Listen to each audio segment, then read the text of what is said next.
Buddy Holly. I was going to talk about No, Miles sorry, Davis saying random stuff in recording booths too, because I just listened to a biography on Miles Davis, and there's a couple times where he would say stuff, and then at one point he said something, and he goes, "Leave that in, don't take it out," and that's in the record. I don't know what else he said, I don't remember, but there's just at the end you just hear him, "No, leave it in," and I was like, "That's funny." Look, we're getting all this hype. I think we should just get moving and Yeah. We should do that. I'm gonna grab a bag of popcorn, and then I'm ready. What are you gonna do with that popcorn? Well, Probably I guess eat we'll it. never Oh, he know. left. Also, Face Live. I'm gonna grab We're Face Live. myself. No. Yeah. A couple Now that we're Face Live, no. You had your Everybody. chance. It's gonna be on my face. I don't know what part you're grabbing. I'm back. I have popcorn. All right. I hope your face is prepared. I'm glad it is because you are Face Live. So is your mic buddy up there? Yeah. Good old Tepig's in here. No hand. Trying to get the hand to indicate. There he is. There's Tepig. Yeah. This one is Hyperphase. This I have is Tepig. Yeah, right here. The Tepig is hyperphase. I'm just his voice. He was doing the opposite, just so you know, in the stream. Yeah.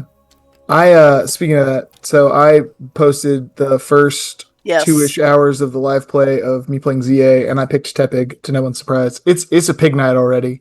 So tune in next time when I get it all the way up to Embor before I stop streaming. Or before I stop recording. All Just run around and punch things with a big pig. Yep, that was announced. You would see that if you were in our Discord. I think actually everybody currently here probably is. But if you're not, you can do !Discord and get the link to it. It's pretty easy. There's also other commands in the chat that I always forget what they are because I made them months ago and I don't use them. So Yeah.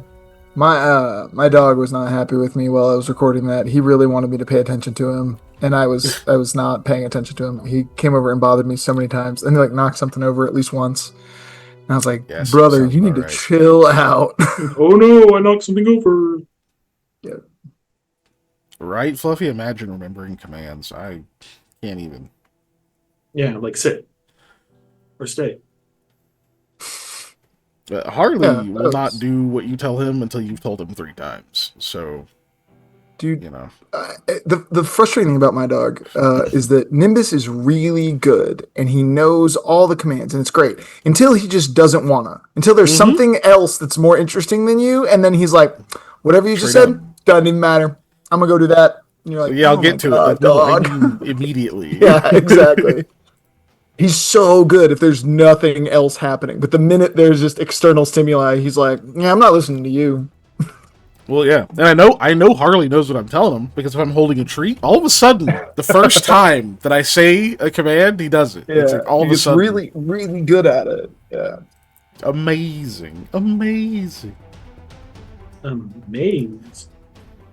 damn it! I know why I do that. You guys should watch Shaolin Soccer. It's a great movie. Yes, you should. It is a great movie. No, wait, that's from Kung Fu Hustle. That's from Kung Fu Hustle. Same Oh, troupe great. of actors, both Yeah. fantastic movies. I think I like Kung Fu Hustle. Just It overall. just depends on the phase of the moon or some shit for me, man. I It's- don't even know. It's World Cup time right now, so Shaolin Soccer's the better movie. But when the World Cup's over and there's no longer football, soccer, whatever, everywhere, it'll go back to being Kung Fu Hustle. It's fine. I want to actually sit down and watch his Journey to the West movie because I only kind of secondhand watched that. Yeah. I could with zero context other than watching a scene of it because he's not in it. I could tell it was one of his movies just by the jokes and stuff. I was laughing. I was like, dude, this reminds me of this. This has to be the same group. And then I saw the villain dude. I was like, yeah, okay, it's him. I know. You're I know it's that okay, group. okay. Yeah. Yeah. God, I love that. They're Oh, the so wo- funny. The thing I remember most about that movie is just the makeup, the special effects for the makeup, because they have the pig demon guy and stuff like that, and they're just so well done. Pigsy. Pigsy. Yeah. It's literally just Pigsy. It's Sandy and Pigsy. And If it's the Monkey. same movie, I'm thinking. And of. I think Schwan's it's off. the same movie. But so both Keegan and I have listened to Myths and Legends podcast a lot, which you should check out, and they have great Journey to the West content in there.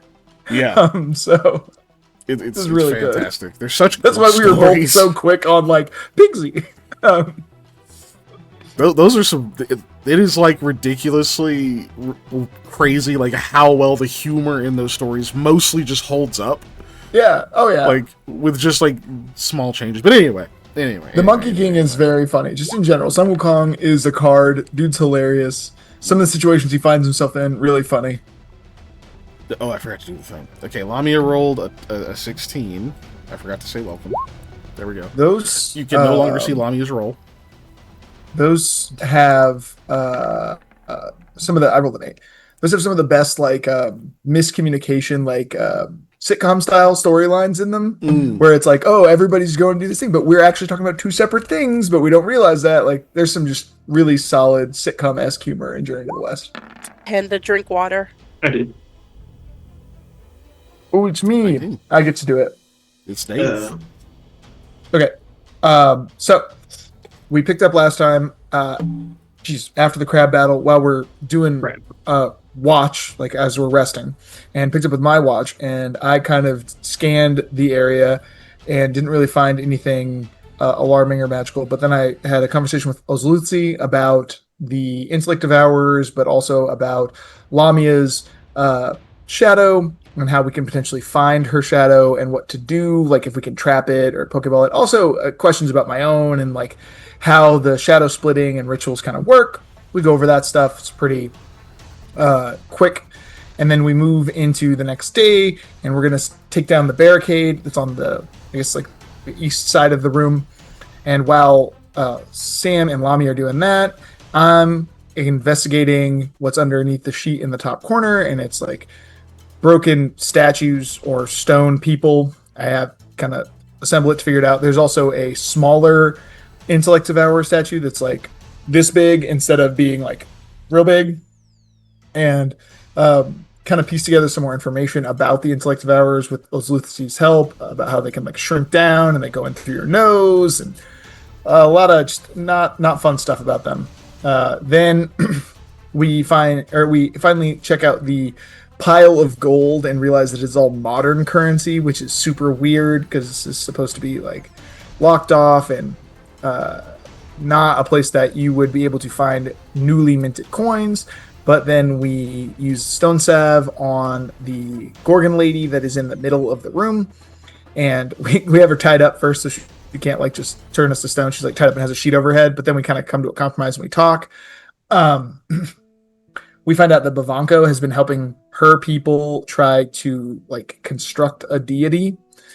We also find out that they are the ones who got all that coin because they would make periodic trips up to the surface to do things. There's also like a drop hole thing over here for money, and they would go up to the surface to get supplies or people, various things. And then let's see, we kind of came to an agreement with her that she's going to help us through as long as we aren't gonna like openly attack Bavanko, and if we do, she'll fight us. We also told her about Irilda because Lami had spoken to Irilda previously, and how we kind of maybe missed our chance to have a meeting with her because of being separated from our group. And we kind of were like, do you know her? No, she's like a generation younger than you. You don't really know each other. Okay, well, let's try and kind of piece this together. Because Irilda's very like, my people shouldn't go to the surface and shouldn't do these things. And Bavanko is dangerous. And this lady, whose name I totally remember and will... it'll come to me as I'm talking. Starts with like an A or something. Was, obviously on the other side of that coin, trying to really further her people. Amara, thank you. I would her people. I was not gonna further her people as a group, as a people. To give them a deity, to give them like an identity as a people group. We realized that she can totally control her petrification powers. The problem is that when she unleashes them, anybody looking at her gets petrified. So it's not that they're not controlled, it's that it's easy for a lot of people to like get hit at once if they're not paying attention. We also learned that she and her sisters were defending this area, and they like locked into the door and all petrified themselves on purpose. And that when we opened this door, we accidentally broke her sister's statues. So that was really bad, and she took that not well. She got way better than I would have. Not great because it's a not great thing. We smashed all the Brain Cat statues because I thought one moved. It did not, but I thought it did, and Sam already wanted to break them, and that was enough to convince me that we should break them. Because that was also after Ozluthi told me that they can like trick your brain. So I was like, oh snap! If they can like befuddle and confuse you, they can pretend to be rocks. We should smash these things just in case. We also found out they have like no real weak points, and they're way more durable than we think they are, and they have blind sense, or they can sense brain waves. We're not entirely sure which, because there's no sensory organs. It's just a brain with spiky legs that are very threatening. Yeah, the stuff we learned. I don't know. We did some other stuff. I think that's the most of it, though. Feel free to fill in. Anyone else want to add to that?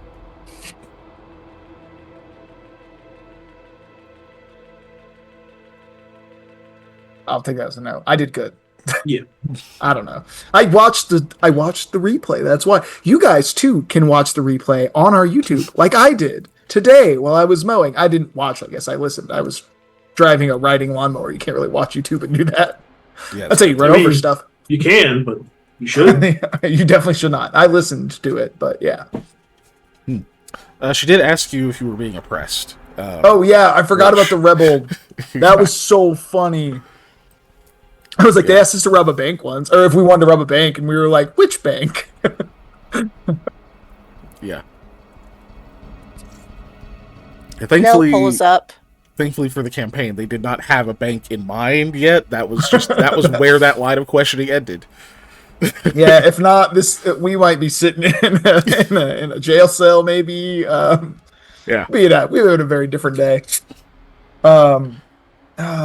I also remember, because we talked about Bavanko, that I said very clearly, like, I'm on the fence. Like, I stated it to everybody. I'm very on the fence about us killing Bavanko.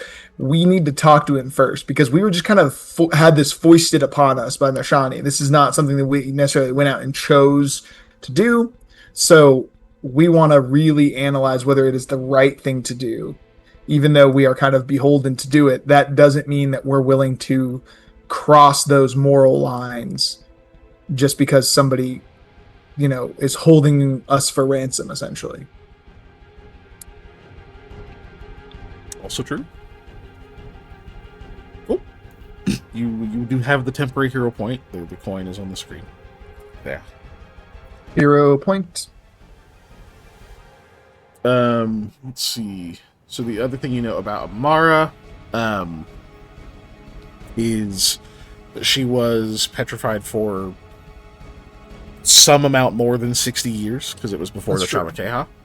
We did the thing where we're trying to ask her about historical events that happened during her lifetime instead of just telling her what year it was. Right. Well, I believe you actually did get an exact year. Yeah, we did. That she believed it was. So it was, I want to say 74 years. Something like that. Was how long? Without going and looking at it. But it was quite some time. So obviously, yeah, she's not up on current events, nor does she have exact information about what you're going to see going through this area, but she does have some, even if it is outdated. So you found out the blue moss stuff. You found out a little bit more about that, as well as I think you got a little bit more insight into the intellect devourers, as they're Yeah, they're like called. Zoar. Yes, the Zoar. Okay. So you got that from her. That's roughly it. We kind of just had to end, sort of at the end of a dialogue, just because we were kind of pushing way past. But I believe that's the case, and you guys are about to start heading deeper in. Mm-hmm. Cool. Did we ever figure out what she was going to do? I think she's accompanying us. Is she? Okay. Yeah. You're heading back to where she lives. Mm-hmm. Yeah. So, yeah. All right. So we'll advance. We'll advance, y'all. Oh no. Oh, go back. Okay. Lamia. Samuel, Eli, Kira. Okay. And move chat. Cool. Yikes. I don't know how I teleported Eli through the door just by dragging everyone there, but you saw nothing. Teleporting. So, I did actually see nothing. So. yeah, I only accidentally dragged Eli. But yeah, so you get over to the set of doors, which she does seem to like pause and examine. Oh fuck it, I'll just roll the digital die.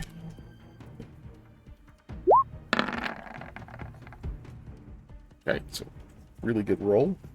This gives her a total of... Oh shit, I forgot her perception. Her perception is that fucking good. Told them extra little snake eyes. Right? I don't think it's quite as good as Sam's, but it's up there. So, so yeah, she goes through and examines the door for a bit, and then like will stop as she's looking at the bottom of it.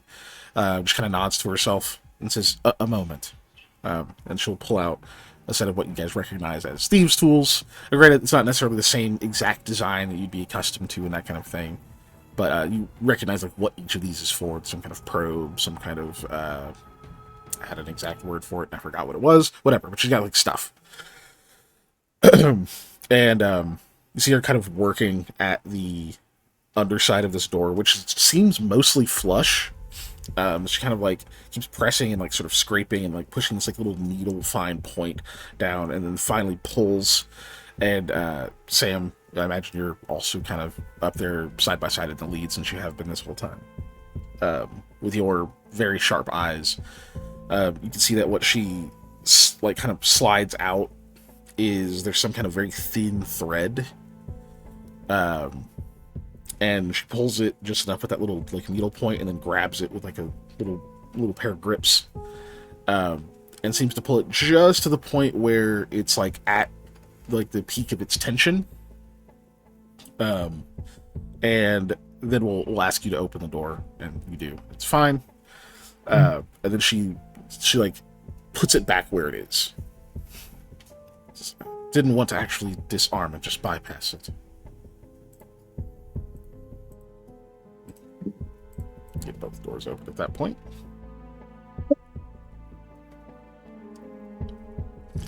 Cool. Alright.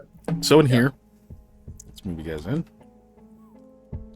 So you can see there's some more storage. You can see some like boxes and some crates and other things over here, most of which are fully intact. And there is yet another pile of valuables, mostly coin, over here. Dang. And she'll just enter. And there's also a chest in here. She says, she pauses for a moment and says, "If you are in need of any of these things, I'll speak on your behalf for you to have them. If for nothing else than for saving my life. I can negotiate any issues that come up." I don't. I just kind of like glance over there. I don't think we really do. We're kind of set on coin for now. She like walks over to the chest as you're talking. We didn't take any of the coin that was back there, though. No, but we have a lot of coin. Provided we survive this job, we're all fairly rich individuals. Oh, that's what you mean. Yeah. I got kids, man. They're going to eat a lot. She actually goes over to the chest and let me zoom in a little bit here. There we go. Make sure chat sees things. Cool. So you're like fishing in like a small like a pouch, which you can hear kind of like a jangle, whatever. Inside the pouch is actually a key ring. Okay. She takes out and looks at it a couple times, like kind of thumbs through the keys and says, "We'll see if it's the same one." Examines the keyhole lock a little bit and then pushes the key in. You hear a sharp click and she lifts the lid off the chest. which there's quite a bit of stuff in here. You can see. I'm assuming y'all take a look or no. Yeah. I'll be Go nosy. take a look for sure. Cool. Yeah, you see what appears to be a pair of goggles in pretty much immaculate condition. There is a long, sort of thin bottle of this clear, slightly blue tinged liquid. You see what you recognize immediately as a container of stone salve. Oh, okay. Hey, that's useful. You see what appears to be a petrified hand, and Okay. there are 3 rings on the hand that are not petrified. Okay. Yeah. Let's see. You can see this leather wrapping, which you can tell probably has papers of some kind in it. So wrapped there to protect them. There's a tiny case. I say tiny. There's a small little case that has 4 bottles of what kind of looks like a sort of viscous clear liquid, and then 4 bottles of this something that has it looks very black, like it has activated charcoal or something in it. Okay. You definitely see a few some pitons, a few small hammers and other things you can tell are used for climbing, as well as some rope. Let's see, Sam, you'll recognize that there are definitely some first aid and medical supplies in here as well. There appears to be quite a bit of stationery and the like that is in a small case that she opens to check really quick, and you can see that there's a map case sitting next to it, as well as I would say, Eli, give me a quick profession check. Please. Profession. Wow. Funny enough, it was a DC 10. Hey, so perfect. I'm not going to try to get a luck out of you or anything. But, yeah, you're pretty sure that's probably stuff used for cartography, map making. Let's see.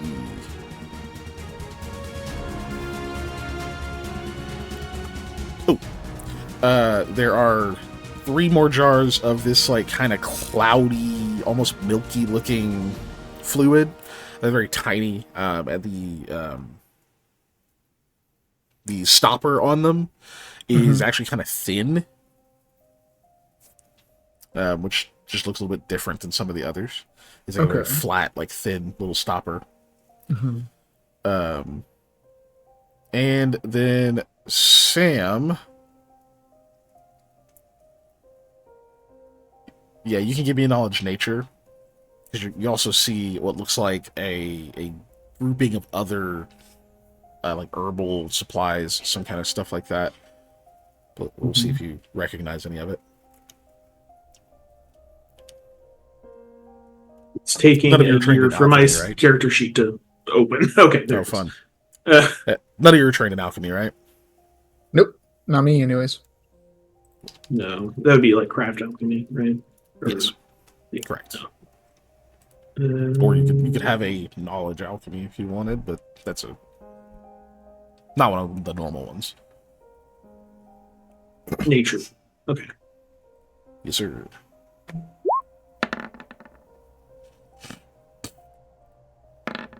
Yeah. 29? Damn. Yeah, Okay. I rolled a 19, so. Yes. Keeping your 29. Mm, You I say think I yes? get anything special for 30. Nah, Maybe. I think I might keep Probably not. 29. Yeah. Okay. So yeah, you don't know necessarily what all this combines into, even though it's all packed together. But a little bit of examination, kind of smelling some of the packages and looking at them and whatnot. You can tell that ingredients here are orris root powder. There is apparently some kind of it looks like there's orange blossom, as well as what looks like a container for creating like orange flower water or orange blossom water. There's definitely some valerian root, some chamomile, and then those by themselves is like, okay, yeah, no, these have multiple uses. This could literally be for cooking, you know. Maybe not the valerian root. That's less for cooking, but then you realize that one of these is blue lotus, which by itself is highly addictive. We got a 29, so yeah, maybe for properties.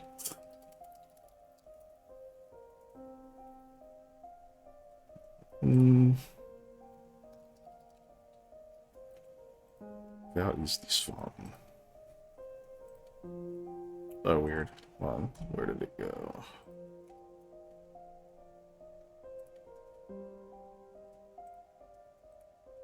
Ah, guess it's not going to show up there. Let me look over here.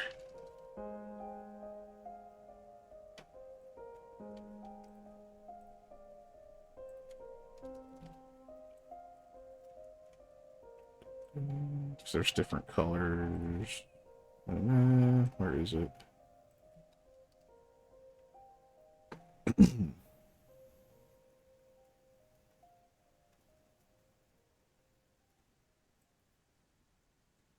Maybe I won't fucking find it.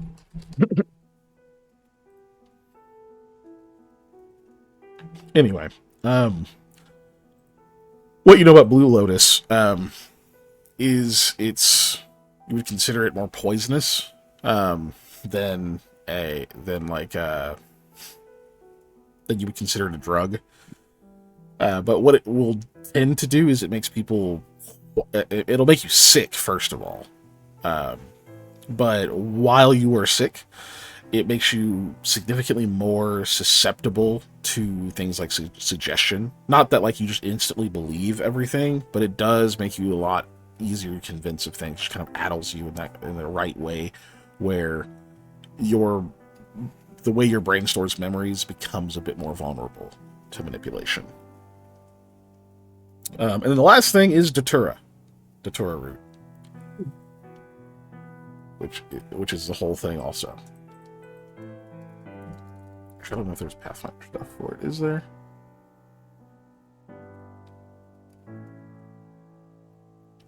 Not in that way.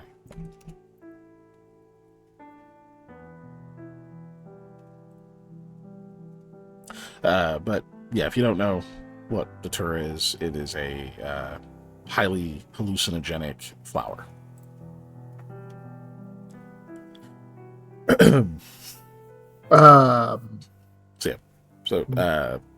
Real Sam, world you recognize thing here, all that. by the way. Datura root, it was used in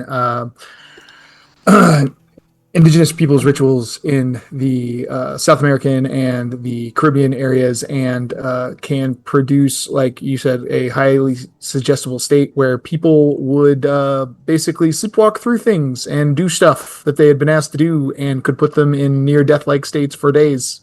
It's wild. A botanist named Wade Davis did a whole study on it in Haiti in the 70s.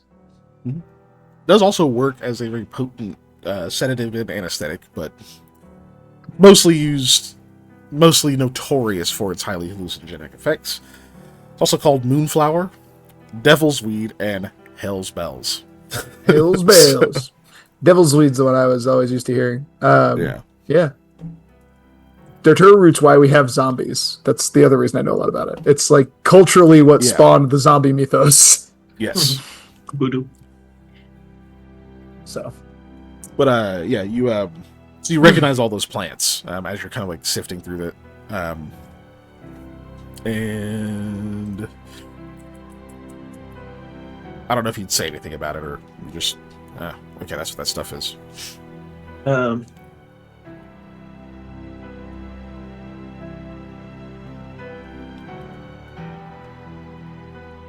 mean, anything in a small enough sample size could be used for good medicine. Sure. Like things like that for like sedatives and whatnot. Uh,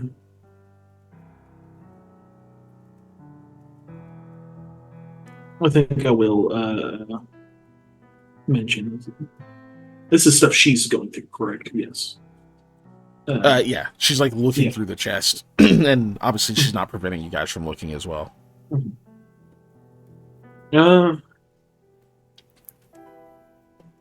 That looks like some strong tractor harvesting bushels of hay. That looks like some strong medicine you got in there. Do you mind if I go through it and take a little bit to add to my supplies? Not at all. Go right ahead.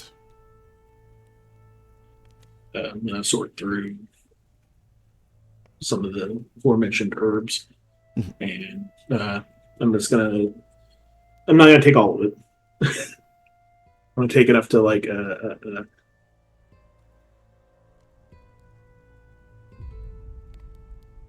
mechanically speaking, wise, probably enough to help with 2 health checks.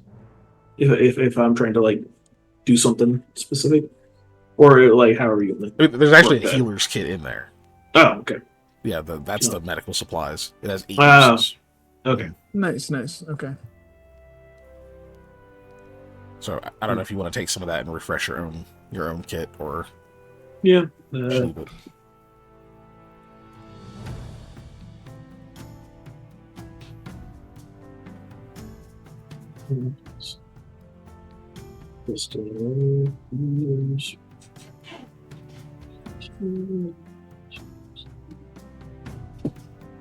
While you're making that decision, because you did talk about the plants and stuff, she'll say, this is used for sweet dream.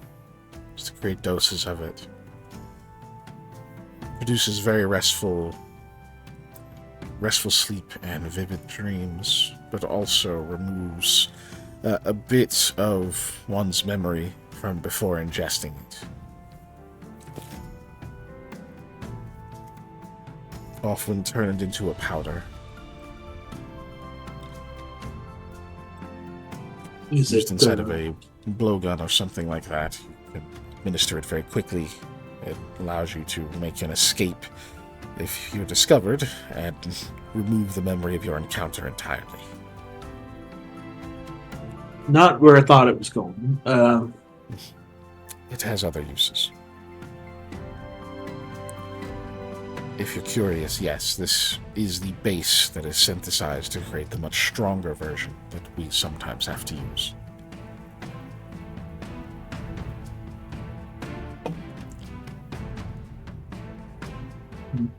I think this might be useful for people that have had traumatic events. It can, if administered quickly.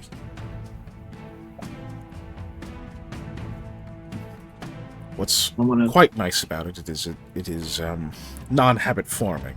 I mean, anything used too long, your body will become dependent, but at a basic level, when properly concocted, we would consider this non-addictive. They say that about my all food too, but I keep casting it.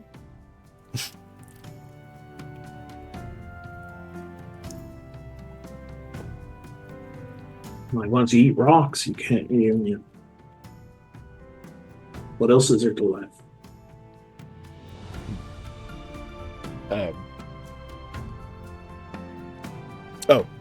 We're not going to let you eat the platinum still. There's. Oh yeah, I start. Good. She chimes in about the platinum. I'm like, oh yeah, this one time I start telling the story to the ladies. We found this big chunk of platinum that was like this big. I really wanted to bite it. I wanted to like, just like, have you ever bitten a thing of platinum that big? Nope. And I could have been the one to do it. And I also had this one piece. And I just started talking.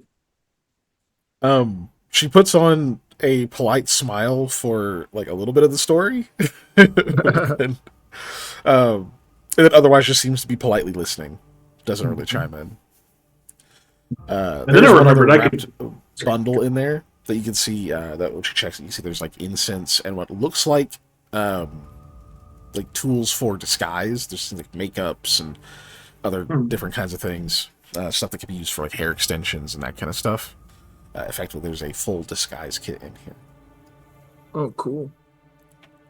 All right, I don't know why I'm imagining the hair extensions are like mouth guards with hair on it for the snakes to bite.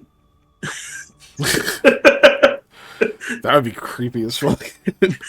Yeah. Like little tiny snake mouth guards. Jesus. No. So, you yeah. So that's everything that's in there. She kind of steps back in size. Just I don't recognize most of these things. Some of this is antitoxin against our own toxins. A few are for treating diseases, so it may not be imprudent to take at least a couple in case. She just kind of nods over to Lamia in case it's needed. Yeah, this one time we fell into this big cesspit of corpses and had to stay down there for a while, and like a couple of us got pretty sick, and it was a touch and go there for a while. As I'm like, look, like the best word I have is fingering the bottles, and I don't like that. That's the word that comes out. But like how you would like leaf through a Rolodex or like a file thing. I'm kind of like just looking through which ones that are like, making sure none of them are cracked or anything like that. Sealed. They seem properly sealed, well stored. Take 4 of them are anti-plague. Anti-plague. Yeah, that's what the item is called. Okay, is Helps that with, recovering from diseases? It's an alchemical item. Okay. So some of them are, to clarify, are some of them like cure disease, or are some of them anti-plague? Nope, or all none of of these them? are potents. There's 4 anti-plague. Okay. I will take 2. 2. I agree. I don't like taking everybody. This is somebody's stash, and if they come back, they're like, "No, there's only one." Oh, Yeah. Like, she just said that she would speak on your behalf as far as what's needed and report what's taken. Anti-black. Anti-plague. Definitely gonna read Drink a this vial black. of this foul milky tonic. You gain a +5 alchemical bonus on fortitude saves against disease for the next hour. If already infected, you may also make 2 saving throws without the +5 bonus that day and use the better result. Saves for the. I can't spell diseases. I Okay. just posted a link to it. Thank you. Yeah. my brain. It's like does it? Fingers aren't working. I think. Oh no, I it's had it in- right. It just looked wrong. Okay. Oh wait, what the fuck? There's been some feature updates. In Roll20. Features. Secret roles are here. 2 new Secret commands. Let GM see roles results hidden from players. SR sends results to the GM only, hidden from roller. Oh, I can like make you guys roll and you can't see your own result. That's kind of cool. Neat. I don't know when I'd use it, but like Sometime. I know when it would be applicable, but just the way that we play, it's like technically you're not supposed to see your own results for like stealth and some other checks, like forgeries and that kind of stuff. Technically, I am the GM supposed to roll those for you because you don't know how well you're doing. But I've just never played it that way because it's kind of cumbersome. So I think we. I know for sure there's been times that I've done something that's like, okay, I rolled a 3 on that, and I'm gonna like, it's perfect. Look how good I did, and then just like fully in character believe I did a good job. Absolutely. I think, yeah, I think that's how we've been really done. Okay. Oh, sorry. How many of the anti-plague did you take? 2. 2. Got it. Changing. What's in this chest? Okay. 2 anti-plague.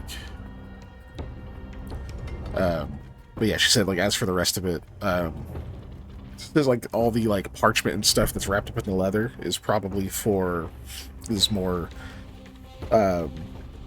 infiltration tools. It'd be, like, fake papers, that kind of stuff like that, to get into places. Likely stuff they've gotten off of other people that they've gotten from the surface. Good? This is gonna sound strange. Do you mind if she mentions that? Do you mind if I have some new residents on my property that aren't necessarily normal? You mind if I flip through those and see if there might be anything that'll work for them? She doesn't seem to mind. She just kind of steps back. Do any of these things look like a shadow librarian? Oh my gosh. You're trying to see if what the most useful of these two to take with you would be for your new residents. Yeah. That would be linguistics. I was gonna say, can I help him with that? Can you find a really just impeccable forgery that's definitely in Tertian that was definitely done by somebody we know? That's Right. not the right timeline. I don't think he was forging stuff at this point yet. Right. But Yes, you may help. You may assist. Or you can Alright, just let's do it see if you I want. aid. It's up to you Oh, two. yeah. Sam, let me do that. I could Me? probably tell a little easier if there's something there. Yeah. Well, I mean, for I'm blanking on their names.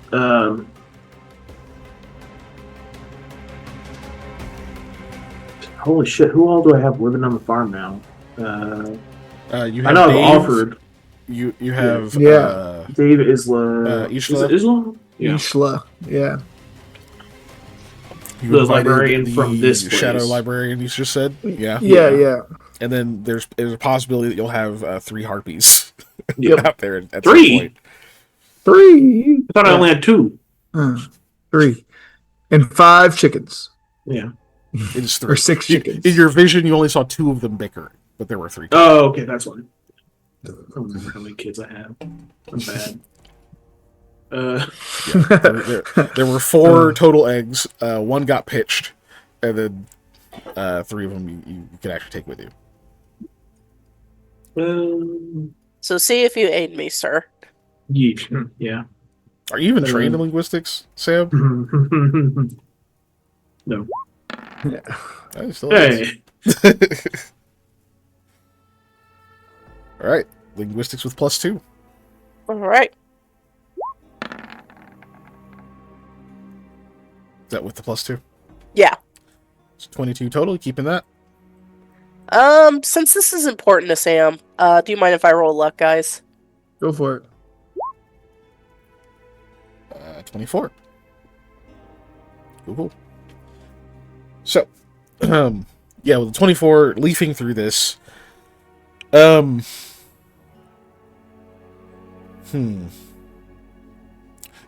I would say, Lamia, you can definitely tell, one, some of these, if they're forgeries, you cannot tell. You just can't tell. Like, there's a high likelihood that these are just actual official papers and documentation that they stole, effectively. And you can see, like, that they're kind of been separated in a few different little categories and things. Amara will actually chime in and say that, like, it will then, like, point out that some of them are exactly as you suspect they were taken. They're not actually forgeries, and, like, those would not be the ones that they would send people with. They would be used as references or something like that. So she would request that those specifically not be taken, not like the real ones. But then some of the other ones, like, even as you're looking through them, now that you've seen what the reference sheet is, and, like, she points a couple details out, then yeah, you can see where, like, okay, that does not hold up to scrutiny, with the added details I'm getting from somebody who like knows how these are done. But they are expertly well done. They clearly have some specialists in this area. They probably... It's probably not just them, like the Medusa that are doing this. It's probably some of the people they brought with them. So... I mean, what else do the boy toys have got to do? Sorry, that was very rude. Wow. So they... Chancellor. No. Right. So they're very well done. You're kind of flipping through them and trying to think, like, okay. First of all, like, Sam, are you trying to get papers for everyone? What's most applicable? Like, no. If you imagine the best possible result, would that be that you get papers for all, like, every single creature? No. I think right now going Isla and Dave is key. Okay. Shadow Librarian, whose name is unknown to me at the moment. It would be like 3. Bonus. Yeah, would be a good bonus. Okay. The Harpies is going to be kind of hard to be like, no, these are obviously just, neo. These are sexy Harpies. Yeah, like, yeah. No, they always wear huge blankets and winter clothing. Yes. But cool. So you're looking for 3 ideally. Yeah, with a 24, you definitely find some things that should work for Ishla and Dave. They're actually, it's not too difficult to find things for them. For the other person, that's tougher. You kind of err on the side of, okay, let me get something that would show that would also work as a template for them, so that maybe they can later forge their own papers, or we can like get them like something that kind of acts as like a really good look. This is what makes a good set of official paperwork that would go into like a town hall. So yeah, you do get 3 useful documents out of it. I think these 3 would be for the best. This one specifically for the ghost lady, Sam. Like, she'll make sure to point that out 100%. The other thing, I agree. Oh, I'm sorry. Go ahead. Go ahead. I was. Yeah. The thing you would notice while rifling through this and whatnot is like there's not just like correspondence references and that kind of stuff in here in official papers. There are definitely like office seals in here. Some of which look familiar to you. So do you have knowledge local, Lamia? Nope. Okay, give me an intelligence No knowledge check skills. I mean, I'm helping him, why not? Yeah, but you're not local. Okay, yeah. They look familiar, but like you can't place like, oh, this city, this district, any of that stuff like that. Just like, oh man, I'm pretty sure I've seen that on a letter before. Which will tell you that like, wow, that would tell you these are either recent or are like long-standing that haven't changed for a long time, which is very useful. So anyway, that's just stuff you notice.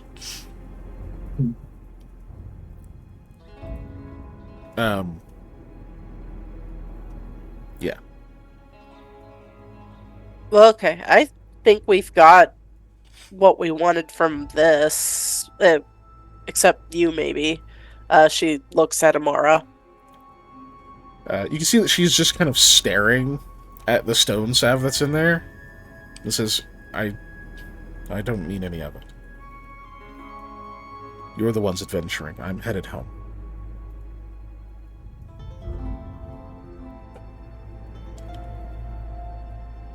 All right. You reminder what stone salve does. Is it? Is the stone to flesh thing? Is it? Yeah. Yeah. It's what unpetrifies. Yeah. We have one already. Yeah. And that's probably why we're not grabbing that one. You have 2 doses currently. Each one is 2 doses.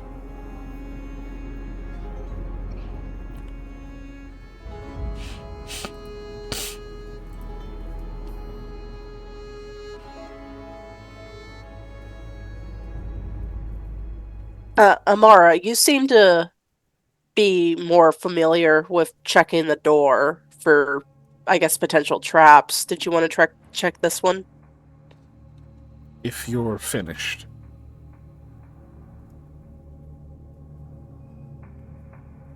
You guys didn't want to look at anything else? I will cast Detect Magic just to like cursorily scan some things. I probably should have done that earlier, but just see if there's anything jumping out at me. Cool. Let's see. There are definitely magical auras inside this chest.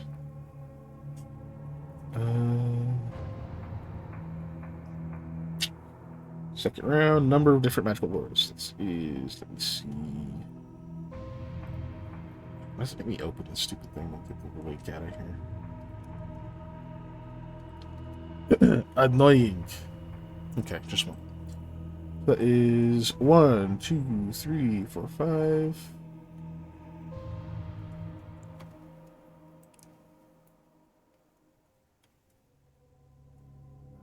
Five. There are 5 magical auras in this chest. The goggles give off an aura.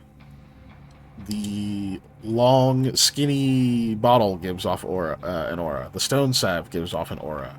And 2 of the 3 rings on the petrified hand give off an aura. Let's see. I believe your Arcana is too high to fail the normal DC 15, correct? Yeah, I think so. Hold on. My Arcana is switch over. Jeez. 14. So yeah, if I roll 1, I get 15. Got it. Okay. So you're only gonna have to roll for one of these auras then. Okay.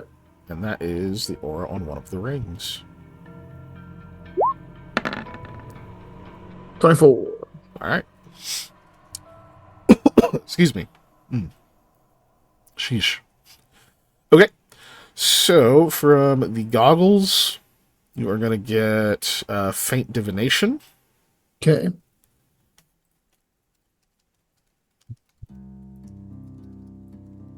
From the long, skinny bottle with the pale blue translucent liquid, you also get Faint Divination.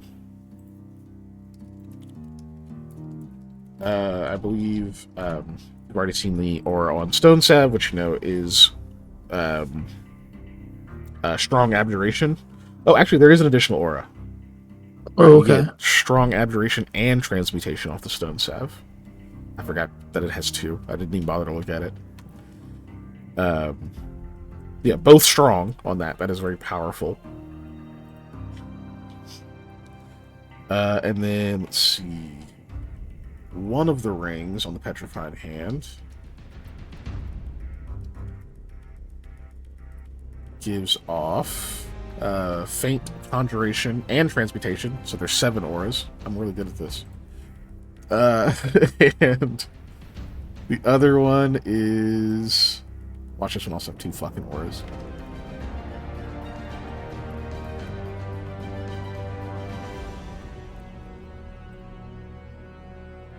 Okay, it doesn't. Faint Abjuration on that one. Okay. Faint Abjuration, huh? All right. Yep. What do you want to try to ID first? Just the goggles. Goggles? Alright, give me a spellcraft.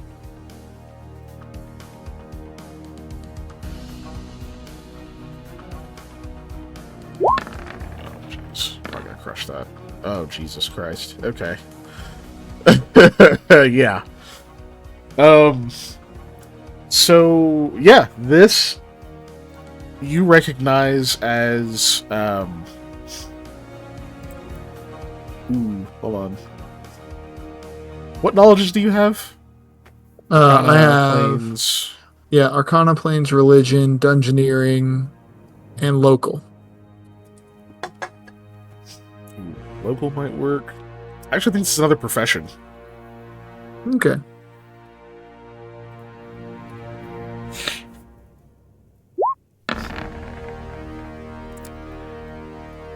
Wow. There Oh shit, what did that hype train end at, guys? You remember? It ended Uh, at 4. 4 or 5? 4. I think it completed a 4. So we were Yeah. on 5. hmm Double checking. A completely white screen. Helpful. Yes. Wow. Yeah, appreciate that. I'm kidding, I don't. I actually hate it. Oh.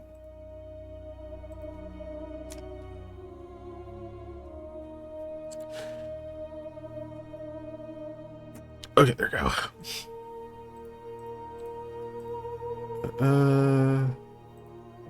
Actually, hell, where's the show that shit?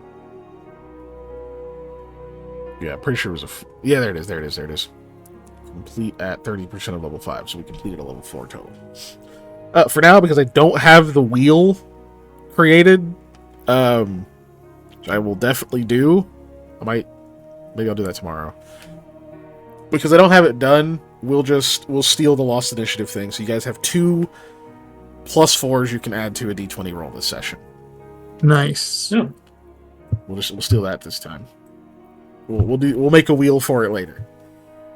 I know I said that a month ago and I didn't do it, but we didn't have a hype train again, yeah. so I forgot. Cool. Anyway, what did you roll? You rolled a 21? Yeah. Okay. So yeah, you actually kind of recognize this item. You've got a chance to read about it. Maybe even got to look at a pair of these at one point. These are called treasure hunter's goggles.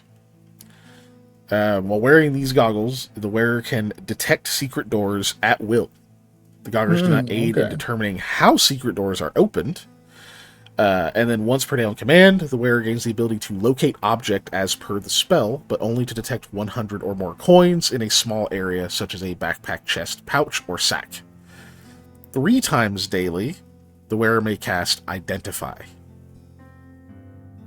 Cool. Yeah. They do what they say on the tin. They're very good at it. Yeah. Secret doors, coin piles, and you get to identify magic items. Well, that's really helpful. Right? Um, Fun fact, there were 2 pairs of these in 2 other locations in this campaign that were completely missed. oh, buddy. Yep. I even moved them once, and they were still avoided. And I was like, well, that's just the breaks, Them's the breaks. All right. So that's the goggles. Cool. What's ring next? We'll do the ring next. One of the rings. Okay. Yeah. There's the goggles for you. Oh, thank you. Ring number 1. So the conjuration and transmutation ring. Yeah, whatever the first ring was. I forgot the order already because we were talking about other things. I'll be honest. No worries. 23. That is solid. Okay. Keeping the 23? Yeah. Because if I just don't get it, I'm going to just put the goggles on. Fair enough. Okay. So this ring is this kind of silvery looking band, and it looks like it's engraved with rolling waves that encircle the entire band. And you recognize this as a salt spray ring. Okay. Upon command, the ring causes a thick vapor to continuously surround its owner as per obscuring mist, except that the mist has a 10-foot radius around the wearer, and the area of effect moves with the wearer. This mist is exceedingly wet. It extinguishes all non-magical fires within its area. Magical fires and creatures with the fire subtype are not dispelled or adversely affected by the mist, though such creatures find being in the fog to be an uncomfortable experience. The mist does not permit. The mist does not permit aquatic creatures without the amphibious special quality to breathe out of water. So it doesn't let you breathe if you're only an aquatic creature. But creatures that must remain wet or suffer negative effect or conditions that have the requirement satisfied that creatures that must remain wet or suffer a negative effect or condition have that requirement satisfied by the ring's effect. Okay. This effect can be dismissed as a standard action. The ring has no effect whatsoever underwater. Okay. So yeah, creates an obscuring mist around you, which by itself is already kind of nice. Mama Scribbles wants to know if it can be used as seasoned food if you run through it quickly. It does not explicitly state that this is salted mist, so I would assume no. Let me see. And then, so there's that one. So you've identified that. The next ring, I'm assuming? Next ring, indeed. 24. 24. Nice. That is crushed it. So this ring, this one's a gold ring, and you recognize this as a ring of mind shielding. The wearer is continually immune to detect thoughts, discern lies, and any attempt to magically discern her alignment. Cool. Their alignment. It says her in the text, but yeah, Pathfinder always does that in all. they just kind of switch back and forth. Yeah.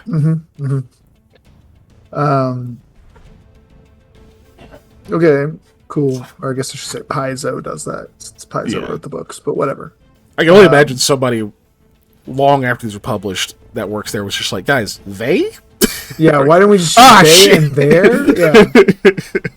Exactly. Crap, forgot. Okay, well, you know.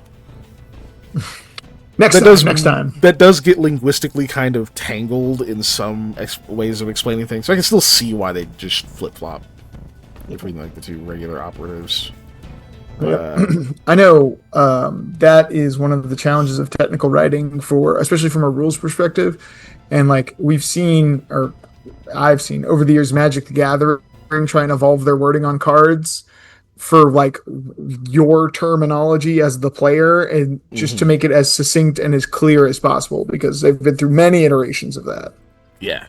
So it's not easy. It's not easy. We'll cut them some slack. It's not easy at all. Cool. So that's a ring of mind shielding. The third ring appears to just be a silver ring with like a big ass ruby in it, but it's not magic. Oh, okay. Just fancy. Yeah. You can form your own opinions on why they would wear this crazy fancy ring along with the other two. Okay.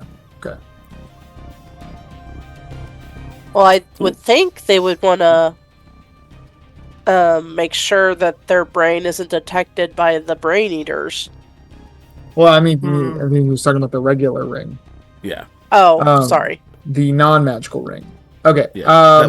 That looks obviously fancier and more expensive than the other two. It's got a big ass ruby on it. It probably is worth a good amount. Let's be real. It's the bait ring. So someone tries to rob you. Yeah, pretty much. All right. What else was left? I forgot. Let's see. You already know the stone salve, so you don't have to identify that one. The other is the long skinny bottle. Okay. Yeah, that's right. Okay. All right. I'm ready. Okay. Spiel. Clicky. Spellcraft. There we go. Ooh, my worst roll. 18. Keeping it? Yeah. It's still enough. So this is an elixir of vision. Drinking this elixir grants the imbiber the ability to notice acute details with great accuracy. So it would do nothing for Sam.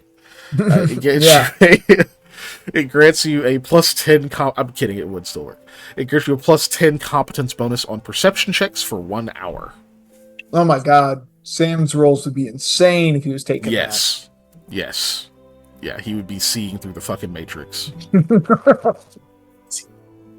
Sam's like seeing through walls and shit. Okay. Give me do we want any of this stuff? Like, I want the goggles, but like meta wise, because We can take it, but we don't have to. Look, just stating, without any of my like armor bonuses, that would give me a base of 29.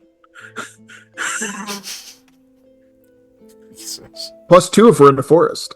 Yeah, but no higher actually. But yes, Yeah, +4. That was +4. Yeah. You're Yeah. level Yeah. 10 now, right? Yeah, it's +4. and then I think the my armor- goggles yeah. and the alignment/brain hider one might be for the best. I missed Mind- part of the that mind because I had to go to shielding. the bathroom. So it's whatever. Ring of mind shielding, goggles of identifying shit. They do more than that, but they find secret doors too. There's the elixir. Salt spray ring, which makes That like a weird mist around you, and then the elixir of vision. So yeah, okay. Well, in that case, yeah, we'll take the treasure goggles and the ring of mind shielding. So yeah, it'll be like we'll just grab these. We can leave all that other stuff. We don't need to just like clean you out. That just seems unnecessary. Cool. So you pull off the ring of mind shielding off the petrified hand. Yes. Um, Gingerly. As you pull that one off, we'll say like that's about the time like your detect magic is going away. You can see there is like a brief flare off of the petrified hand itself. Oh. It's too quick for you to get to like, oh, I know what that school is. It's like, oh shit, there's magic there. Interesting. Yeah. I don't know if you reactivate and you're like, hey, what is this? Or if you're just like, ah, fuck it, I'm only taking this anyway. I think I'm just gonna ask. Do you know if it hands magic? She says, no, this wasn't here when I was about. Well, you know, I think I am going to investigate that real quick. I will detect magic again, just to see. Cool. If that's magic, we should put it on fire. I'm going to put this salt spray The on. If hand? you're going to start setting things on fire. Yeah, the It's hand. it's a stone hand. Stone hand. It'll get real hot if Anyways, you put it on fire. Yeah. What does it do? What it do? What it do? Go ahead with your knowledge arcana on this one. Yeah. It has a higher DC than normal. Well, okay. You know what? Yeah, that's a weird aura. The way that comes together is really bizarre. I know it's early, but if you want to, you do have a hero point. I'm Yeah, not you using have it to a identify a spare hand. I hero have point. goggles that can identify things Yep. All right. that I just took from somebody. So yeah, that was weird. You're not sure about that. I'm gonna strap them goggles on, and I'm gonna see about if I can take a look at this thing and identify it. One of its 3 uses of identify today. Yeah. I'm gonna open this so I can move these. I don't know if I'm gonna be wearing these or not most of the time, but yeah. Yeah. It okay, yeah, that does bypass the heightened DC. Okay. So yeah, you recognize the aura on this as that is moderate. I think that's transmutation. Sorry, it's an old thing, so I'm having to interpret shit. Mm-hmm.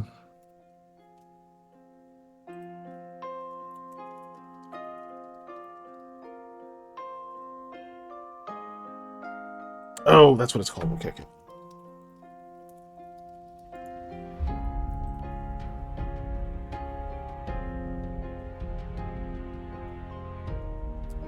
Yeah, this one's varied.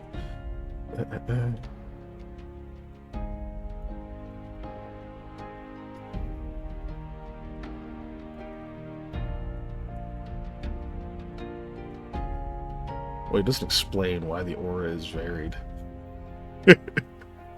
Hold on. Huh. Okay.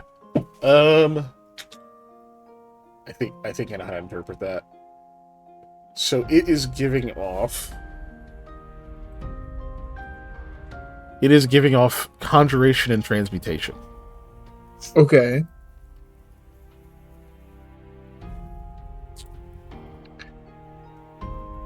Interesting. And then you're going to try to identify it, I'm assuming. Yes. That's what the spell's for. Okay, that's spellcraft plus 10. Awesome.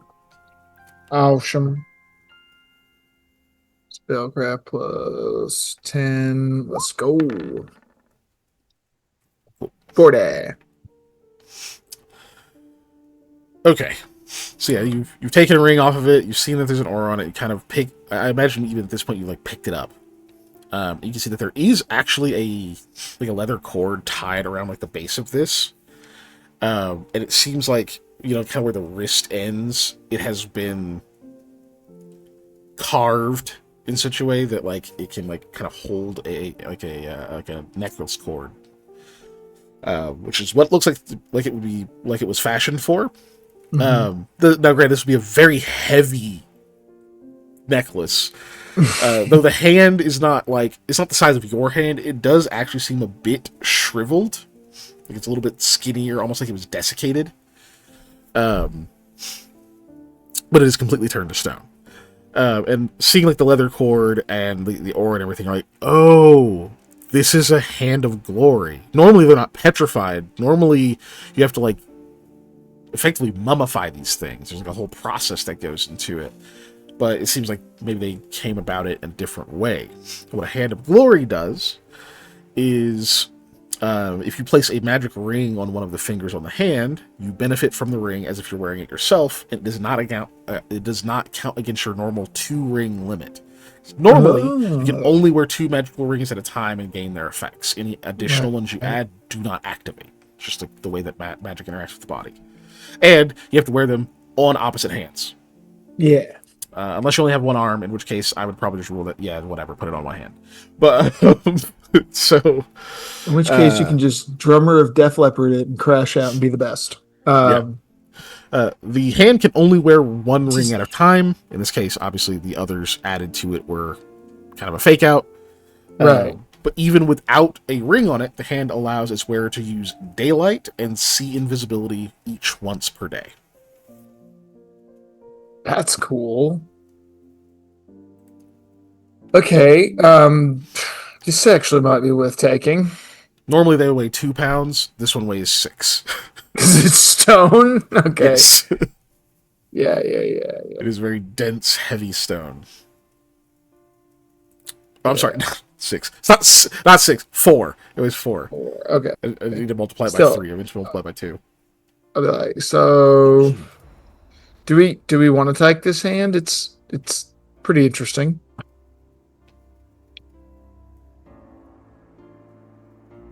If you think it's necessary, Eli, then... Well, see, invisibility is just very useful.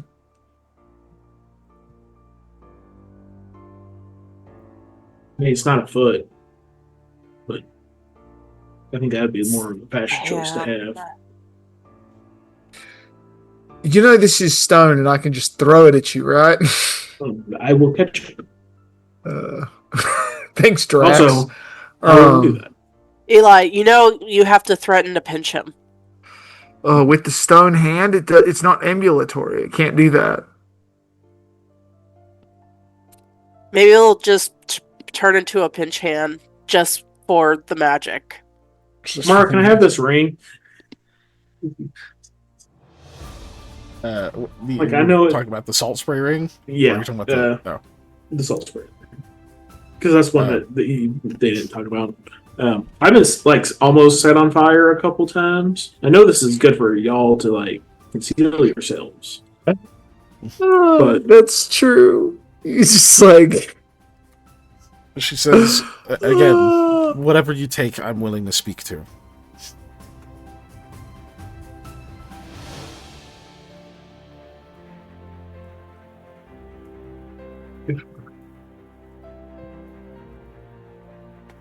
All right. Well, cool. I think, yeah, take this hand just in case. It can be quite useful. And Very you can well. have that ring, Sam. We'll leave this one here, though. I leave the nice ring with the ruby. Don't need that one. Right.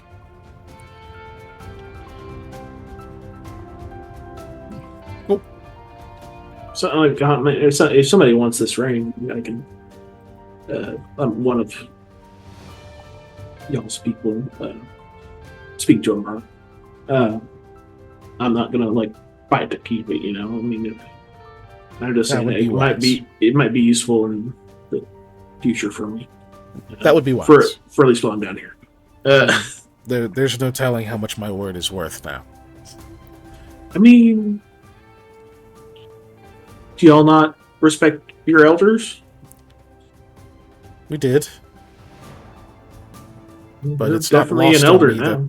it's not lost on me that there was a stone salve in this chest, and this area's been navigated, and yet myself and my sisters were saved by you all. That either bodes very poorly, or I have many questions.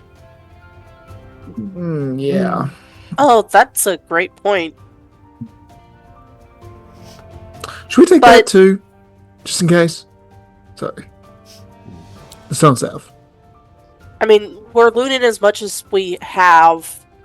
Honestly, having a backup stone salve does not scare me, but I'd also like to keep it here since we already have our one. I mean, what if we run across like 2 statues that are people? Well, yeah, I just think, especially since we used a bit of the other one we had, it's probably good to take this with us just in case.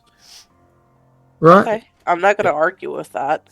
Well, I mean, 2 doses. Yeah, there we go. Let's just sort of add that. Are you adding it to where the other one is? I wasn't adding it yet, but I guess I can. All right. So we have another bottle of stone salve. I guess lead on. Okay. So she'll go to the door, checks that one as well. Oh, I'm sorry. I had put Lamy over here to check like the crates to see if there was anything that stood out, but they're closed, so you'd actually have to open them. You'd like pry them open. Nah, we had taken time to do that. Yeah, they're actually nailed shut.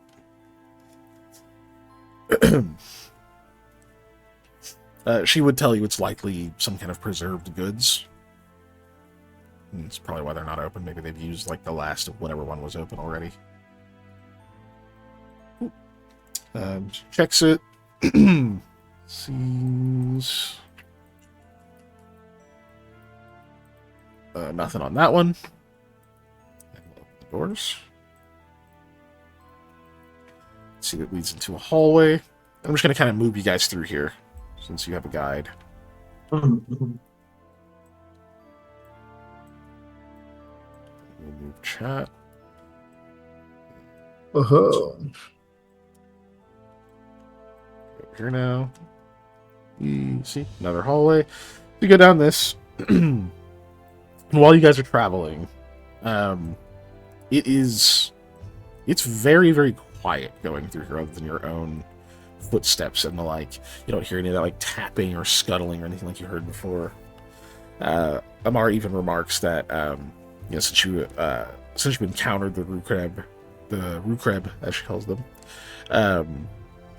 they've probably left the area for now. They're typically pretty cowardly, but they do travel in large groups.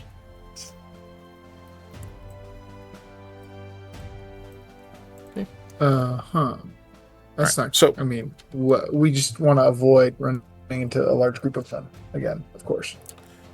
Pull up over this way.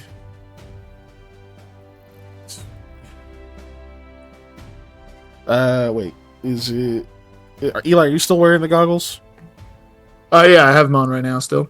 Okay, I forgot to check if are you doing anything with them? You're activating any of its abilities while you guys travel, or are you just going along? No, because we have a guide, so I'm just letting her walk. Cool. Like, yeah.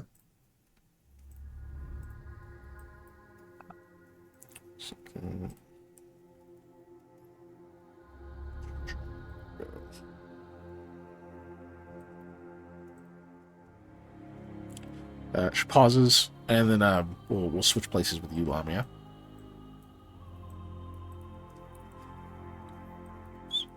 Here.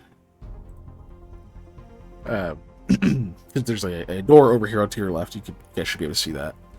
Yeah, there's a few different ones. And she says, she like pauses at the door. You can actually see she like, closes her eyes for a second and says, there were others in here. I have to check it. I'm sorry. That's Yeah, I think that's fair. fair. Yeah.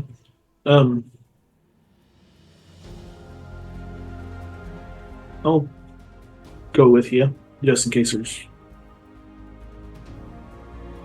more of those little statue brain things. Yeah. She nods, just in case there's something on the other side waiting for this door to be opened. Just be ready. I'm going to be behind you. You switch. I think she has the Sure. better ability to stop something from attacking immediately. Fair. Cool. Sammy is Checks that fucking door. around with an arrow, though.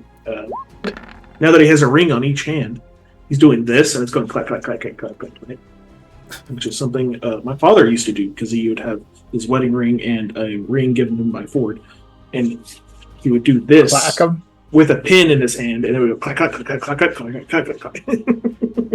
I am gonna step back one step just so I have a clear line of sight down this hallway. By the way, just while they're doing that, I might as well also be holding the corner. She'll point to that other door that's up there and say, that should lead to the same room. Okay. Oop, I guess I can. Checks this one. I rolled 8. Examines it. Doesn't seem to find anything. She rifles through the key ring again and unlocks this door. And opens it. And you can actually hear a kind of like a shallow gasp from her, and she like immediately looks away.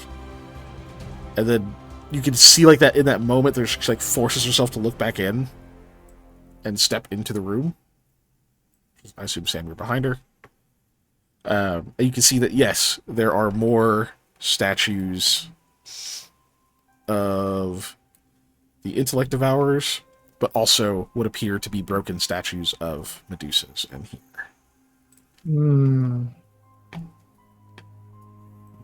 Steps kind of out of the way. And that appears to be the whole room.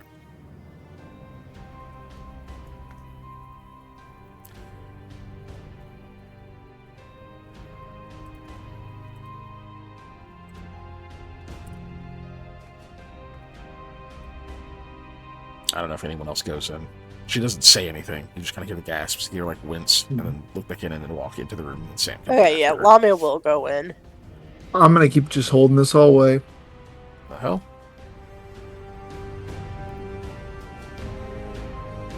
No, you're good.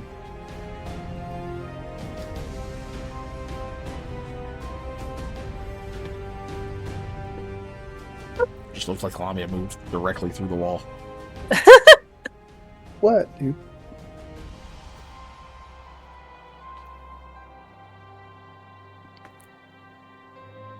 Six? Jeez Louise. Charge a minute.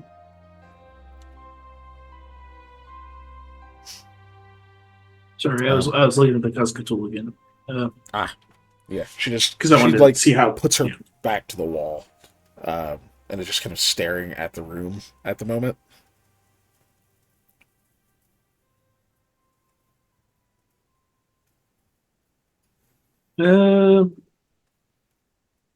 All of them are broken, right? Mm-hmm. Yeah. Okay. Well, not the Not the intellect brain devourers, statues, but yeah. the Medusas, yeah. Yeah.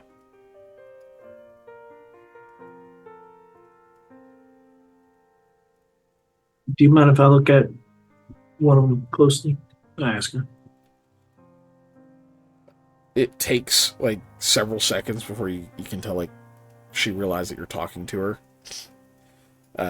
Just looks over at you for a moment and then shakes her head. So she doesn't mind? Doesn't mind. I'm gonna I'm just gonna inspect this one right here first. First of all, none of these move, right? No, not that you can Okay. see. Not that you can All tell. right. All right. Inspecting the Medusa statue. Yeah, I'm trying to see if it was like if it was toppled over or if there is another reason it's broken.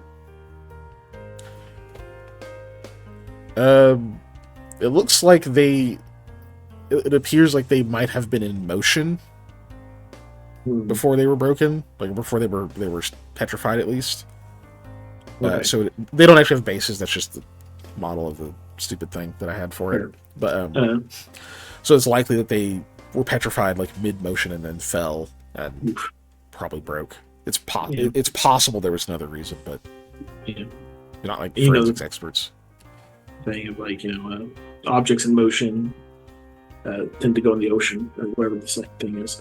Yeah, that's right. I think that tracks. Totally. Stay in motion until acted by an outside force, which would be the ground. But just like a look around the room, just like kind of seeing the positions everyone is in, or like what you can tell, it definitely looks like there was a fight in here. Damn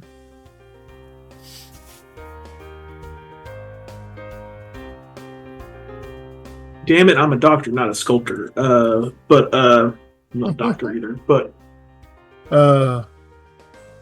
is there any way I could like make a good guess on whether or not if these statues could be put together, or at least this one? I don't think you have the skill for that. Okay.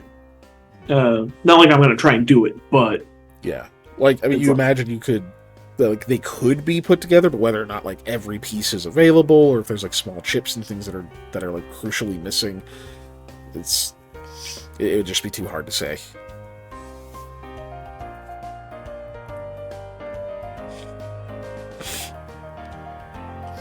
Which, like Eli, you would know because you have pretty high spellcraft, right? That's what, a 14 bonus? Mm-hmm. Give me a roll on that real quick. Spellcraft, not self. Actually, Sam, you can too, but it is a different DC. my spellcraft's different spellcraft. Yeah, same skill, just different backgrounds. Mine's better. Doesn't matter. Yeah, it is. Okay, so I threw that shit at the corner, so it landed on a 20. like you both know, maybe you come to the conclusion in different ways or through different experiences, but like the best way to do it would not be, obviously like trying to go through and piecing together by hand, but likely just using the spell Make Whole in this area where they were, because it's almost a given they were broken in here, so unless somebody like tracked through and has like carried off a bunch of the pieces or something, everything that broke off of them should be available. That spell would allow it to gather up every piece of each one individually and properly reconstruct them. May even take a few castings depending, but that spell would be the best bet at reassembling like a broken statue like this before trying to return them. Well, too bad I don't have that spell. Nope. Before yeah, where's my accent?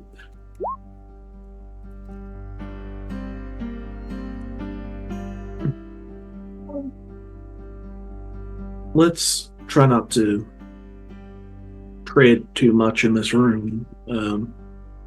I think if we're gonna destroy these vermin statues here, we'll take them outside in the hall and give them a good whack. I think there's a spell I recall that could help with this type of thing. Is it okay if I BS the reason I know this spell? Yeah. Or know about this spell? Okay. I say PS, RP. Same difference. Yeah.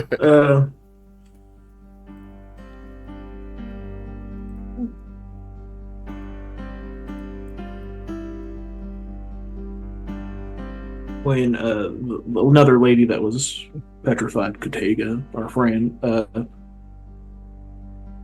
I looked into a little bit of it, and it seemed like really the biggest issue with that was destroyed statues. And I know does Mend exist in this? Yeah. Or is that okay?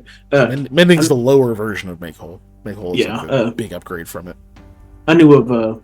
I was wondering if something like Mend would work if like a finger broke off or something like that. And there were talks of a better version of that. I think called Make Whole. As long as all the pieces are in here, it might be a way to make them whole again.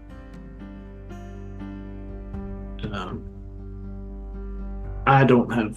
Well, I don't think I have capability of doing this. I didn't look at the spell. Cultist psychic. Yeah, it's not unreleased. Yeah. It's not something I could do.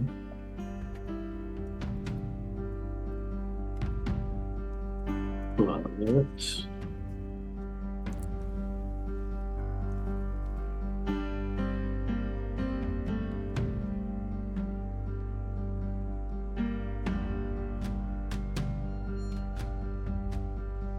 Well, then I suppose if there's reason to hope, then I should preserve that. I think some sort of cleric might be able to help a pretty accomplished one. There's nothing else we can do in this room at the moment. She does kind of interrupt and sharply leaves the room. You could keep talking. She obviously can still hear you, but yeah. Okay.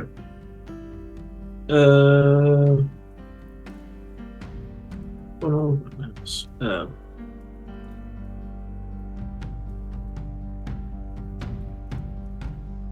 Okay.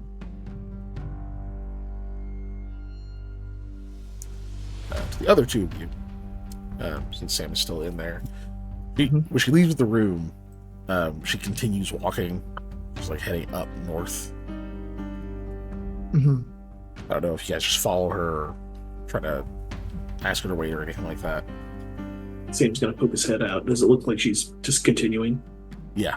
She's walking fairly briskly, though. Now, a lot less careful. Lamia would say, hey, we don't want to separate too far from Sam. Or is she okay? She doesn't seem to respond. This can be handled at a later date. Yeah, I'm gonna kind of trot up behind her, keep up, because I don't want to get separated.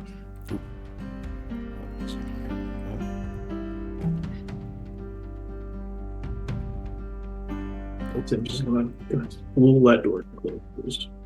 You get over there. She doesn't even check this door. Just opens it. Throws the door open and walks in. Disappears from sight. I'll follow her in. Did she state what any of this to the right would have been? No, she didn't say anything. She just marched upward. Okay.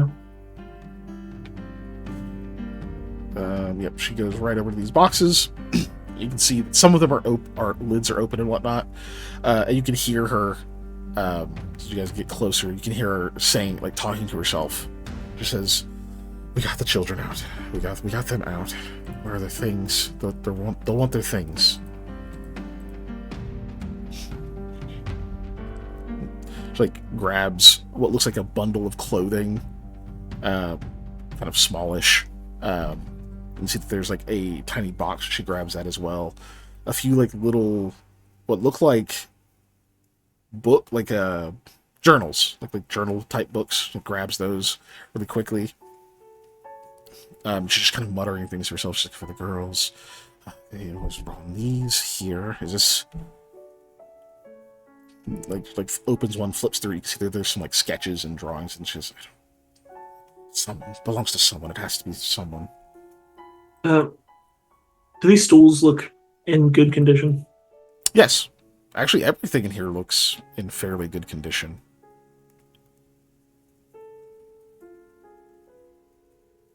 Sam is gonna, if they're not excessively large stools, he's just gonna grab two of them and he's gonna drag them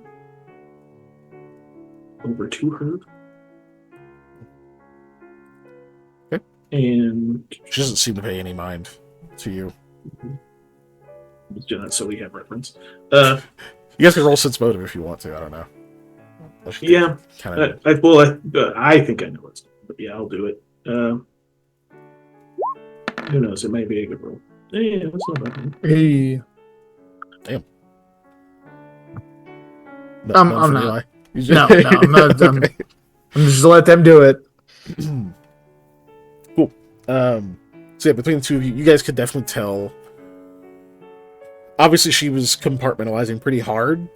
When you guys first started talking to her, you could almost like watch this like firm grasp go around her emotions and like getting control of herself to speak with you and like kind of go through this stuff. And it is slipping, and it's slipping fast.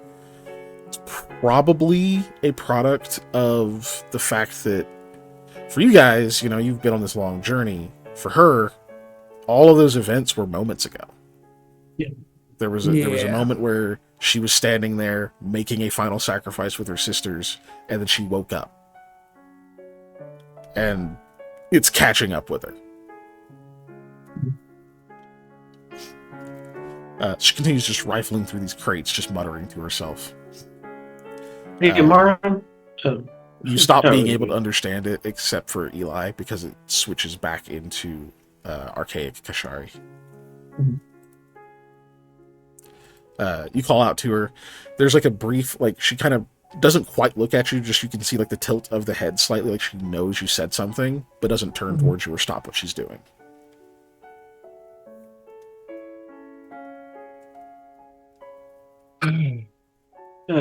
Sam's gonna sit in one of the chairs.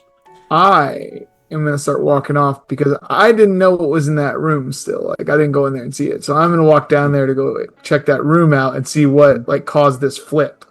And I'm gonna walk in and be like, point at Eli. Yeah. Do that. So Shakira's gonna go with it. Yeah, gotcha. At this point, go ahead. Lamia's gonna look around the room to see like there's anything hidden that isn't like obvious, I guess. Like there's like a little chest beneath the beds or something like that, something extra hidden away. Yeah, fair. Go ahead and roll me a perception. Sam, while you're sitting there, you can see like at this point she obviously is like holding too much stuff to travel with. Like she can carry it, but it's like you can't fight, you can't like do much. Well, like she's already holding like these bundles of clothes and all those other things, and there's like it's gonna be way too much. Mark, but she's still grabbing things. Go ahead. Sorry. Can you sit down for me, please? Give me diplomacy. Lami, your search is gonna take a little bit of time. And Dave, you recalled what I said was in the room, all that stuff, right? Yep. You don't need me to describe it again. Okay. No. So yeah, you see it and like, okay. That makes sense. Yeah, now the pieces are coming together. Don't say that to her. Yeah. So with 13, you ask her if she'll sit down. She says, I need a bag, a sack, something. We will find you one. I need you to sit down with me for a minute so I can go over you. Need to do a little medical check on you. She keeps rifling through things. Does not respond. More muttering. Like maybe before the next thing you say, she does seem to respond to you. It's a little bit sharp, but that's not in a language you understand.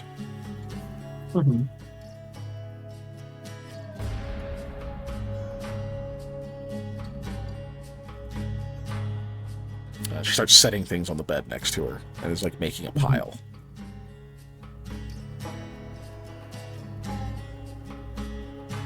Well, that's some interesting clothes. I don't think I've seen much like that.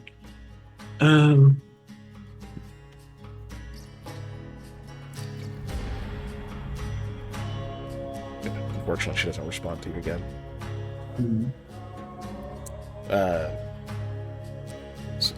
Are you doing anything else, Eli, after you see the room?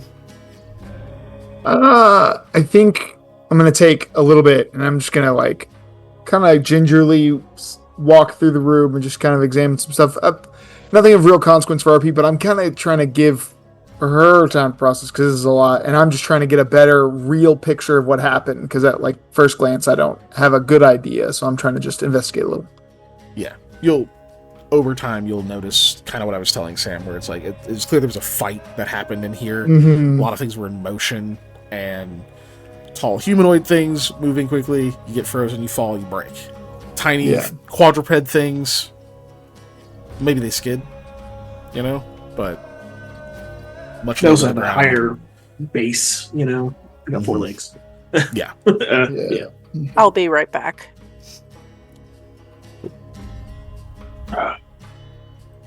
Why does she have to do this? Why do I make Sam do this? Yeah, so she's making this pile on this bed. Gets to one of the crates that is not open. Kind of tries to lift it for a second. There's like a nail sort of sticking out, which she just grabs and is trying to pull out with her hand. Lets go of that, steps back, and just kicks the lid, and you hear like the wood crack slightly. Kicks it again. Then she kicks it a lot harder, and like you see like the seam split, some of the wood pushes in, and she like tears the lid upward, and is then rifling through the things in there. You definitely hear that happen, Eli, because otherwise it's dead silent. Okay. Amara, give me 2 minutes. That gets a glance from her again, but she just keeps doing what she's doing. Are you like gonna try to push that?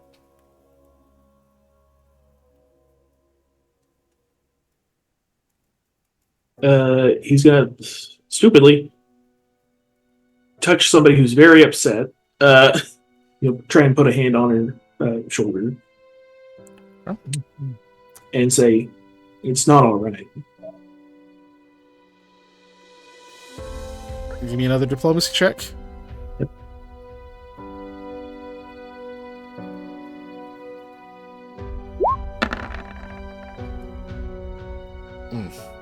You don't care if I roll luck on this? I don't know if like 15. You also have 2 + 4s you can use. Oh yeah, fuck, I'll use before one. you roll a luck. Yeah. So, do I? 16. Yeah. Yeah, I'll do 16. Yeah. Luck is normally last. Yeah. I'll use one of those.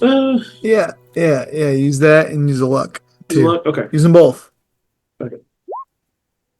Yeah, So 18. put you at 18. Okay. 18's at least not failing by a whole lot. Well, yeah, and I was gonna say this is one of those things where degrees of failure is also really important. That's why I said use the luck too. Yeah. Yes. Plus, also building a thing going on. So you put a hand on her, and she fixes you with one of those looks that can kill. Perhaps literally, because you can feel like it's like immediately like your chest starts to seize slightly, like you're like in the middle of a like drawing breath to speak, and you can feel it like you get like maybe halfway through it, but it's almost in that same moment when you notice the like, oh shit, like something's happening. You can see like her eyes widen and like the pupils actually return because they just weren't there for a second. And you have like the hand on her, and then she like actually grabs you for a moment, and it's just like, I'm so sorry. Are you all right? No. But Neither are you, and that's okay. I can't. Okay. Just sit down for me, please. I'll get control of myself. I'm so sorry. No, no. Don't be sorry. Your family's in disarray. And this is all very fresh for you.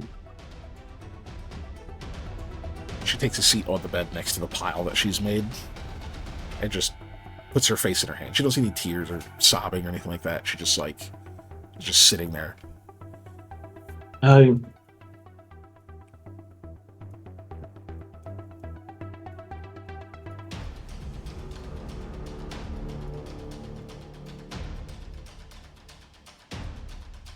I really only imagine. I went to an extra planar place one time. Different world. It was very strange. And the emotions I would have felt if I had come back and it had been 60, 80 years.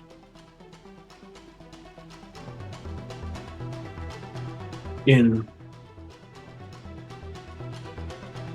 I got to witness all the effects of my absence. Would have been terribly hard on me. And you're doing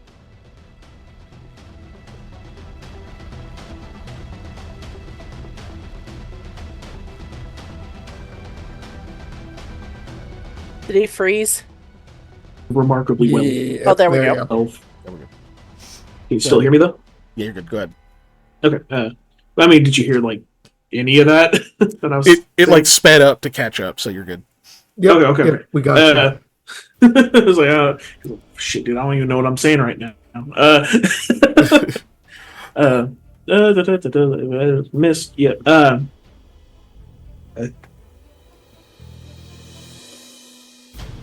I think if you give yourself a little time instead of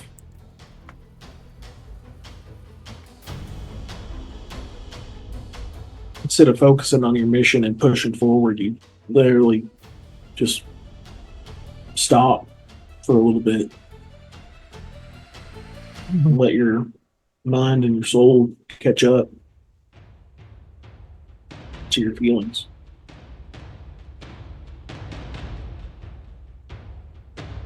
I appreciate the advice, but she just shakes her head. It is a lifetime of loss. I will not recover in an hour of reflection. I have to be stronger. Maybe just for a few days, just to get home. I have to. There's no alternative.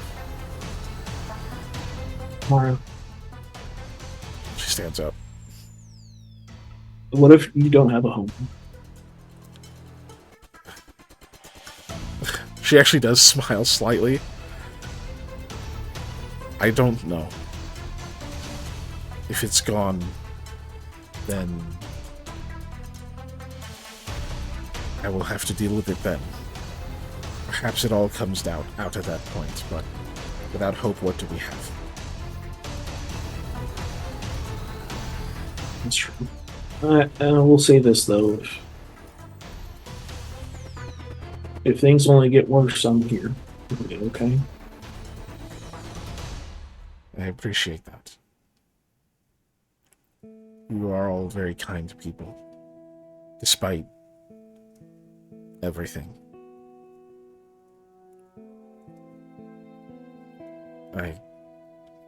I'm still sorry. I nearly hurt you very badly. I don't want to be the first time somebody, I'm trying to help.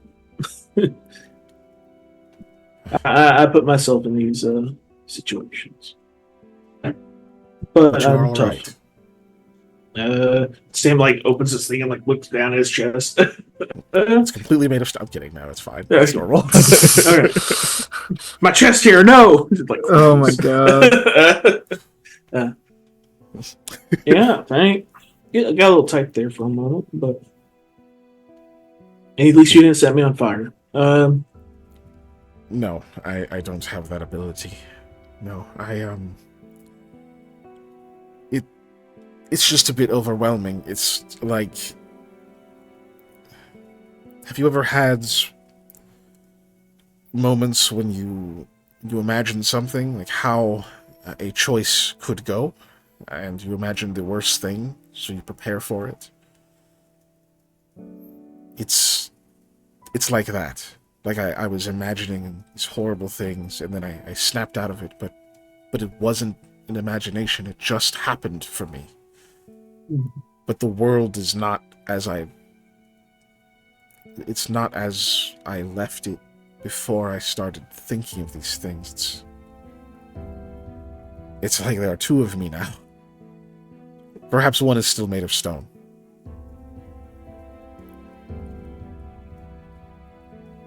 I don't know.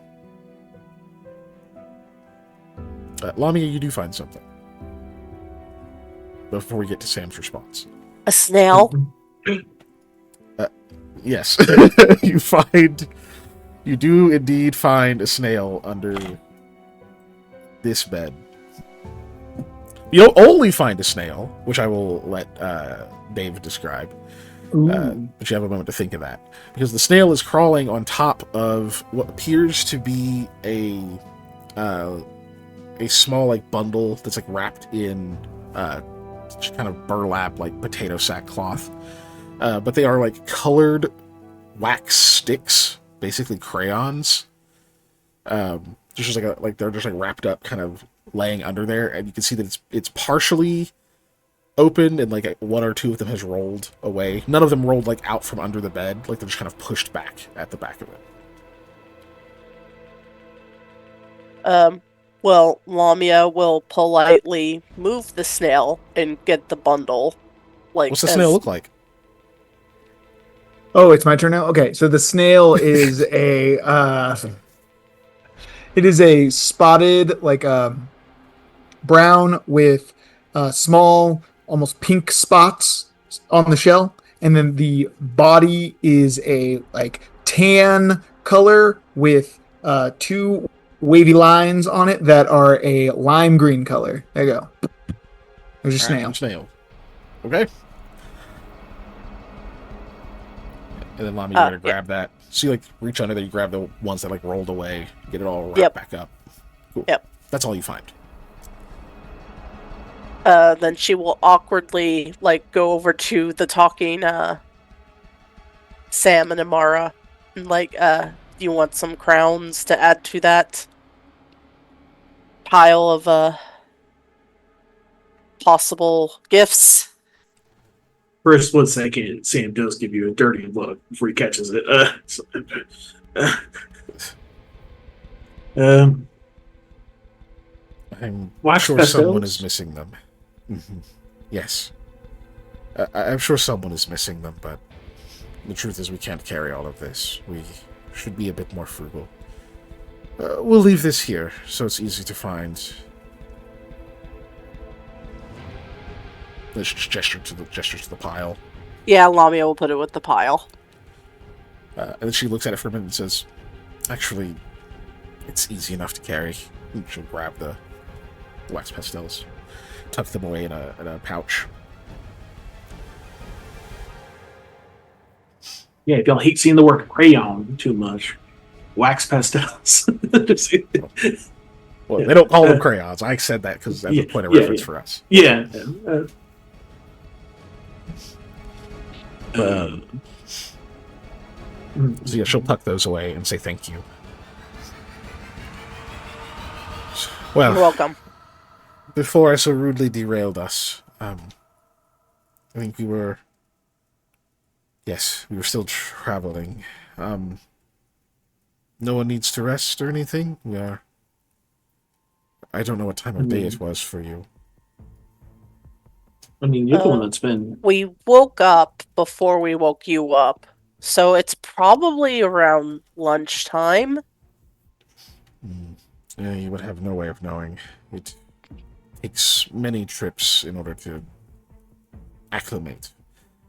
But you woke recently, so perhaps you don't need to rest. Good. We also did take an early rest, though. That is common.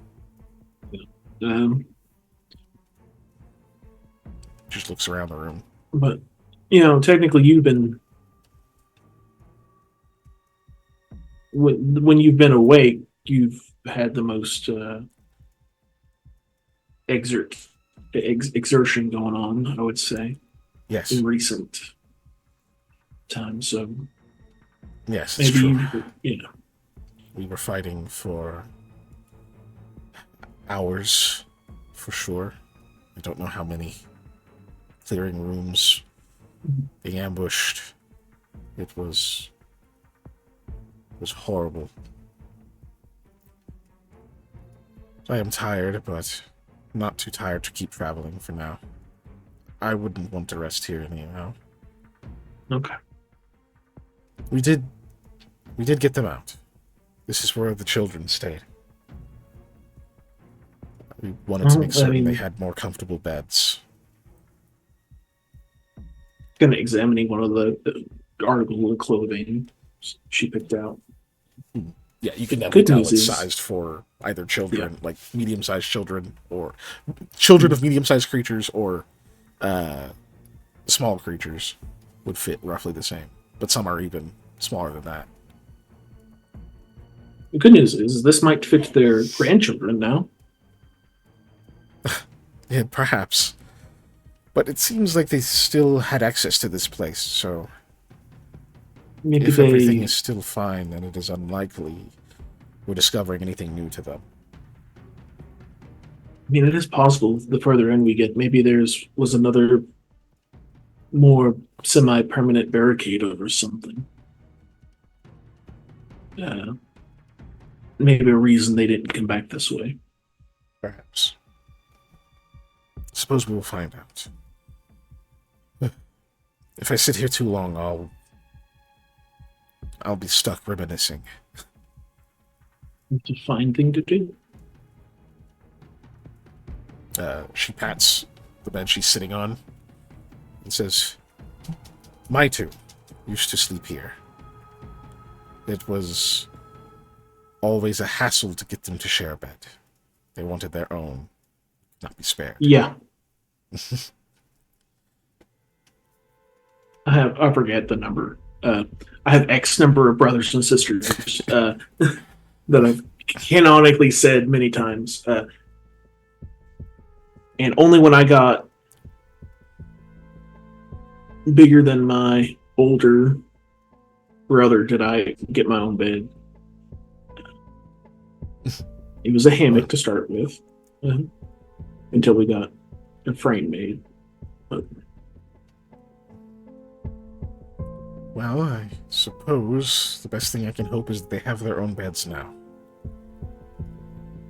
Let's proceed. I show want to back keep up going. right at this point, like perfect timing. well, would you like us to remove those brain things from that room, or should we just leave it for now? I think it would be for the best. There's... if my kin still live, as I pray they do, they may have a reason for leaving them. No, we should leave them. For now. Her eyes kind of light up briefly. She says, "But there is one place we should check before we proceed towards my home."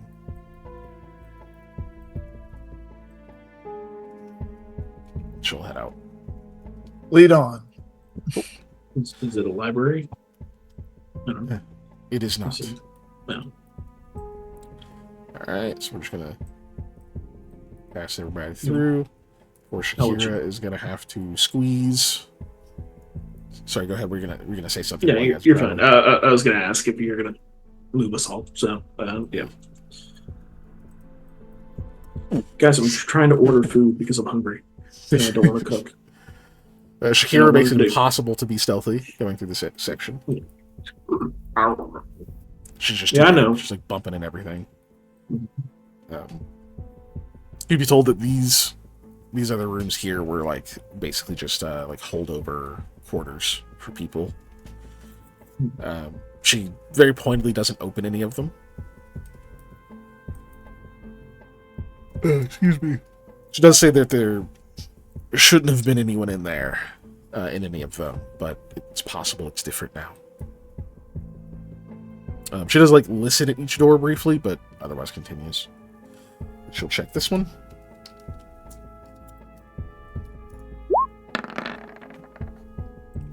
The others, pulls another one of those threads from below this, gets it all the way to like proper tension, and then cracks the door and lets it go again. She will just say, "These are alarms. Activates some of the serpentstone veins that run behind these walls. Don't want to trip them. They would have to be replaced." Opens the door. I'll drag chat over.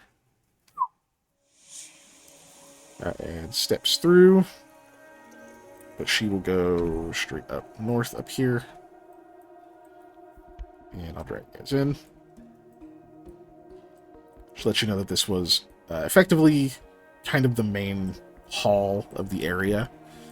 It would just serve different functions, and acted as also a like defensible point if needed, or a choke point if you need to herd something into this area. You can use it to actually contain them as well. But the main thing that she wants to come in here for is twofold. She says, our exit is in this room, but as is the place that we'll need to examine. Come over this way. Drag chat over.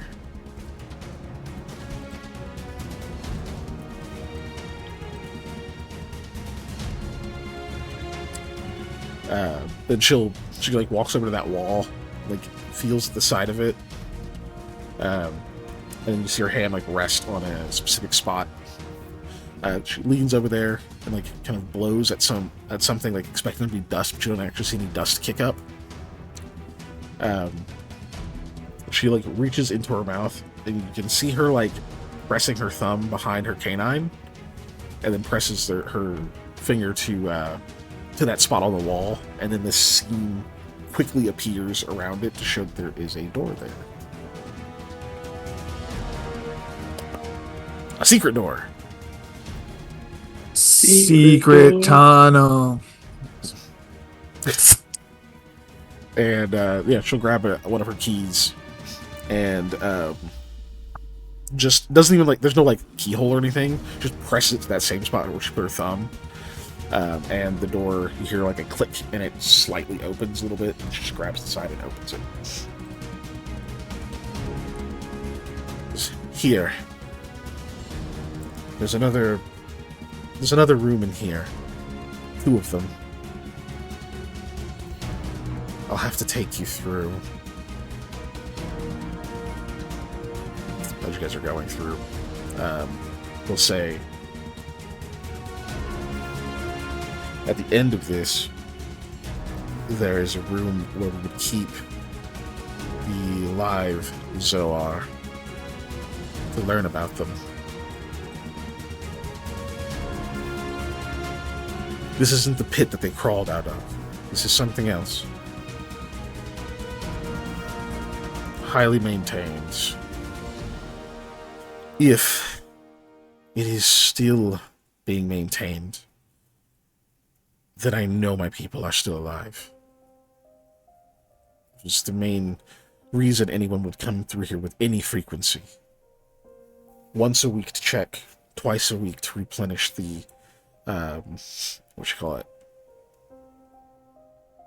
the diagram. Though it will last months without it. It's better to be safe than sorry. She just kind of pauses in front of that door there, which chat will see briefly. Or shortly. Briefly. Shortly. Click over here, else it won't pop up. Well, fuck's sake. Why is it not... Goddamn. Firefox, being a bitch. Messing everything up. Anyway. So... I mean, I was already tense before, if it makes you feel better. Well, now I'm not doing it. No, anyway, so she goes over to the door and pauses. And says, if they are free, a door would not hold them. There is the remote chance that they've hidden here somehow and are awaiting prey. It is very remote. Truly, I don't think that it would be the case. These creatures do have to feed to survive. Do you know how long it would take for them to starve? No. That experiment was not complete during my time. Huh. But they will last at least longer than a year. Jiminy goodness! Seem to be able to go into some sort of hibernative state. But who knows how long that will last. I mean, I know of, like, in desert areas, there's like frogs and whatnot that can, go into hibernative states for like months and months at a time. So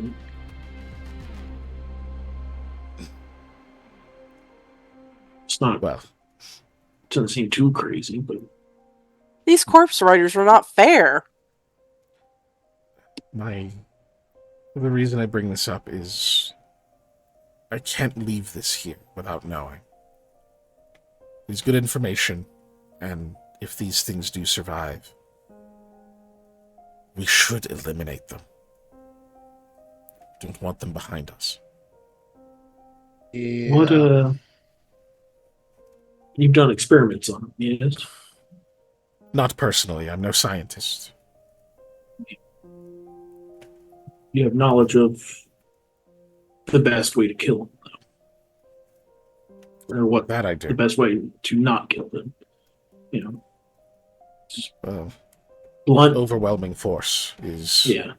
Okay. is still the operative mode. Didn't know if it's like, oh, dude, you pour Do you salt know water if- on them, they shrivel up like a snail. Like, She shakes her head. just a good question. Do you know if they can be tripped? Like made prone? She like frowns. They don't levitate, if that's what you're asking. Well, no, because they're just so low to the ground. I just don't know if It would be difficult, but I imagine they can, yes. Okay. I ask because that's usually part of my normal tactics. I see. Yes, it would be difficult, but I don't believe it would be impossible. Right. Again, should they act? Should they show the ability to exit this room? Overwhelming force. Yep. If the diagram remains, there should be a wall of sorts. It will look like flames made of light that surround it. If that still remains, then we should be safe.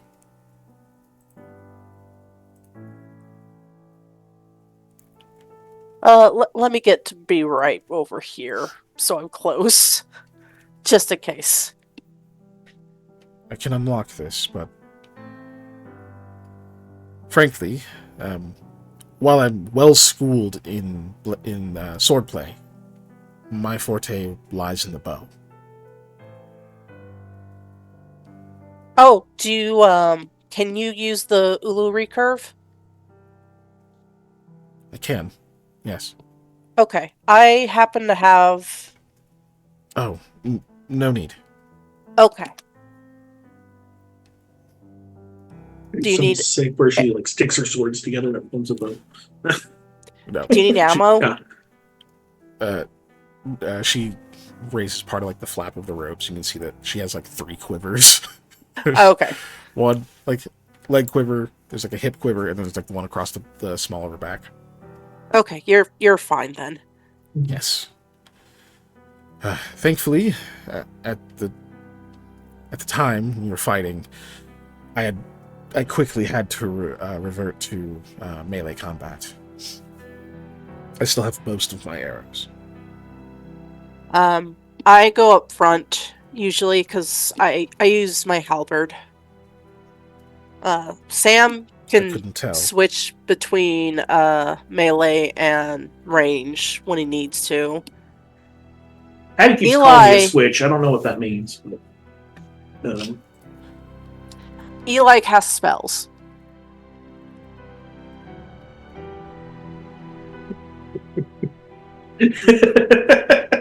Yes, I'm very pleased with myself. I can tell. Yeah, no. Oh, buddy. All right.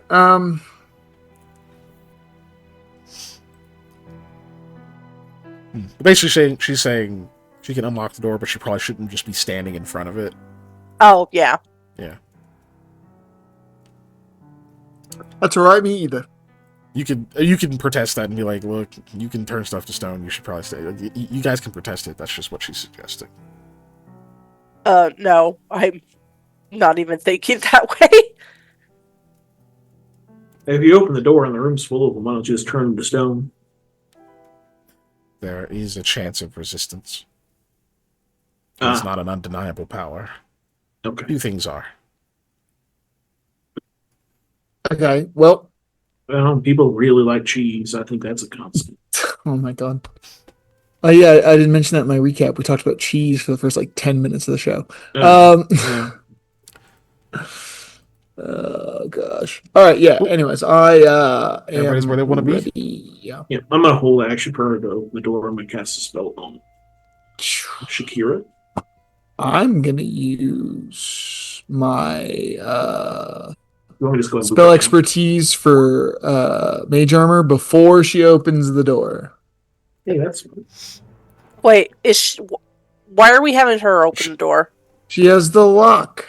She can And the unlock it, keys. and then you can open it. And then Yeah. sure, whatever. Okay. Whoever's When the door opening the opens. door, I have mage armor. Yeah, Regardless so of that's whom 10 opens the door. hours. Yeah. Yeah, I'm gonna Yep. go ahead and cast my spell. She casts. Shakira, hey, save it. Yeah, nice. Drool starts sizzling on the ground. You can sense Shakira's excitement at that. she got acid teeth. Ass teeth. So Sam, are you gonna be the one to open the door after she unlocks Sure. it? Sure, I will. Okay. So now everybody's where they want to be. Well, Yeah. Or I'm a close to student, where Because I had to they be adjacent to door. this way I can look straight through the door when it opens. She unlocks it, takes a step back, and then you can see that she had that, I think I described it last time, she had that weird folded set of sticks on her belt. She takes that off and kind of whips twice, and it unfurls. You can see these sparks come off of the joints of it, and it turns into a bow. Looks like a long bow. That's rad. That has the serpent stone veins running across it. Very quickly strings it and knocks an arrow.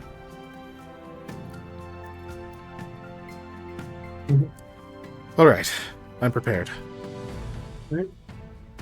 Sam holds up Sam. And, once it goes fast, he'll open it. Yeah. All right. So thankfully, Breakhouse. you do see that wall of flames made of light, as she described it. And it actually seems to flare up. Not to the point that you're blinded or anything like that. Whenever the door opens, you see it, and all 3 of these slick brains with these like clawed, sort of spiny feet. They all whirl to face you all, and immediately crowd at like the edge of this wall towards you.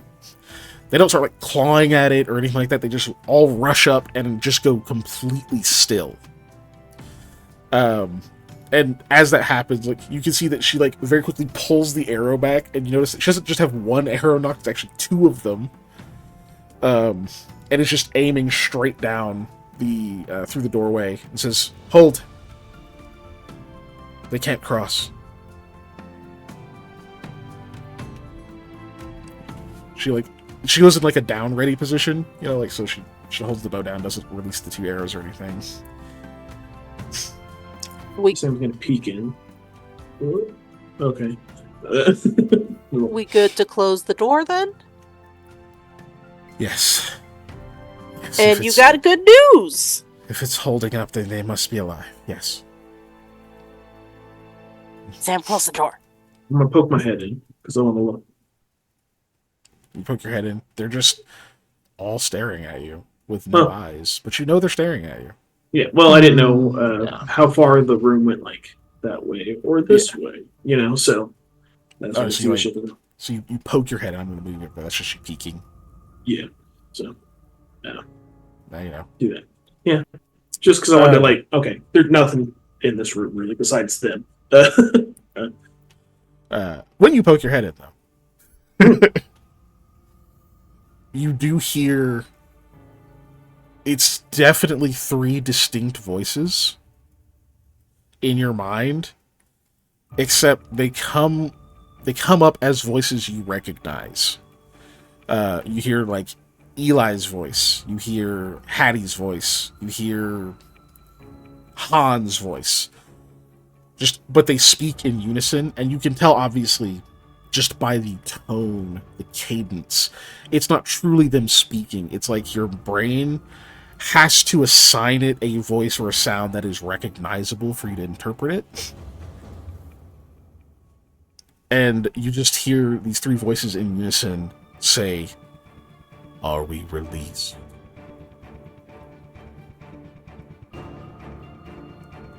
Not dealing with that. And just close the door.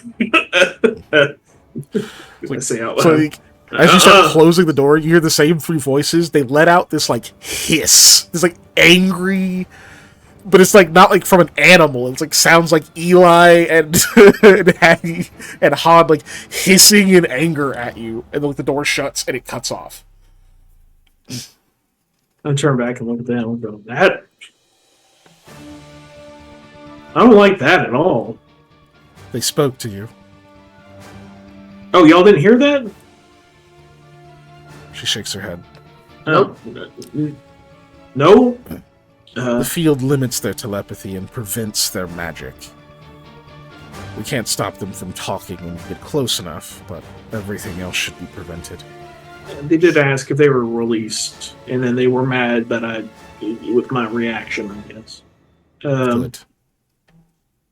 Also, it sounded like Eli, Hattie, and Han. So I guess, I mean, it was their voices, but first of all, the cadence was completely wrong for Hattie. Yeah. And, yeah. Oh, sorry, that was in character. My bad. Go ahead. Yeah. Yeah, sorry. Because I know my girlfriend. No, no. And not to mention Eli, I guess. So I guess, I mean... Can we, like, get away from here? Yes. Keep moving? So yeah, I guess that would have been good info to know that they can talk to our brains or talk to our heads. Telepathy of some kind. Did I not mention that? Telepathy. Did you? I don't know. Yeah, I know you're all following. I just haven't moved everybody yet. Yeah. Yeah, I'm sorry you don't get to bite nothing. She is very disappointed. Like, the excitement was there until you say, "I'm sorry, you don't get to bite anything." Like, she was like waiting, like, okay, well, maybe I don't get to bite those, but there's got to be something in here. And then like immediate, just like, "Arr!" You just get that like annoyed dog noise. No. Cool. And then she will lead you down this way. Say over here. So the funny thing is, the DCs for these secret doors, like the one that she just opened, was DC 30, which Sam can just hit.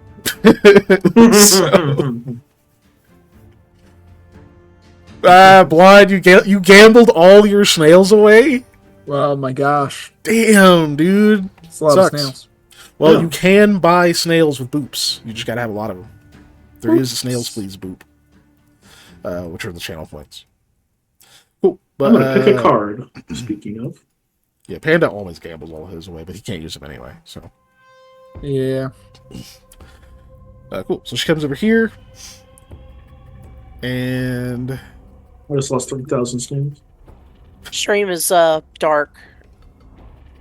eh? Sorry, the stream yeah, only what they see. sees. Yeah. Yeah. There's a little light in the bottom right hand corner. There's a light in the distance. there we go. See, When I did the getting drag, I was closer. on the wrong. Yes, yes. I was on like the yes. wrong layer, so it didn't pull anybody. So that was my bad. Cool. She'll do the same thing over here on like this corner. Okay, you guys can't see it. That's cool. On this like curve over here. Same thing she did at that other wall. And then now you can see Hooray. it leads into well, partially in the void because I forgot to complete a line. Hold on. There we go. Cool. So it leads into an unworked tunnel, so more like natural earth and stuff. I'm just gonna like put you guys out here so you can see things. Wait, does that mean Eli can see into the void? No. Okay, good. Sam. No, good. But yeah, so it leads into this like earthen tunnel.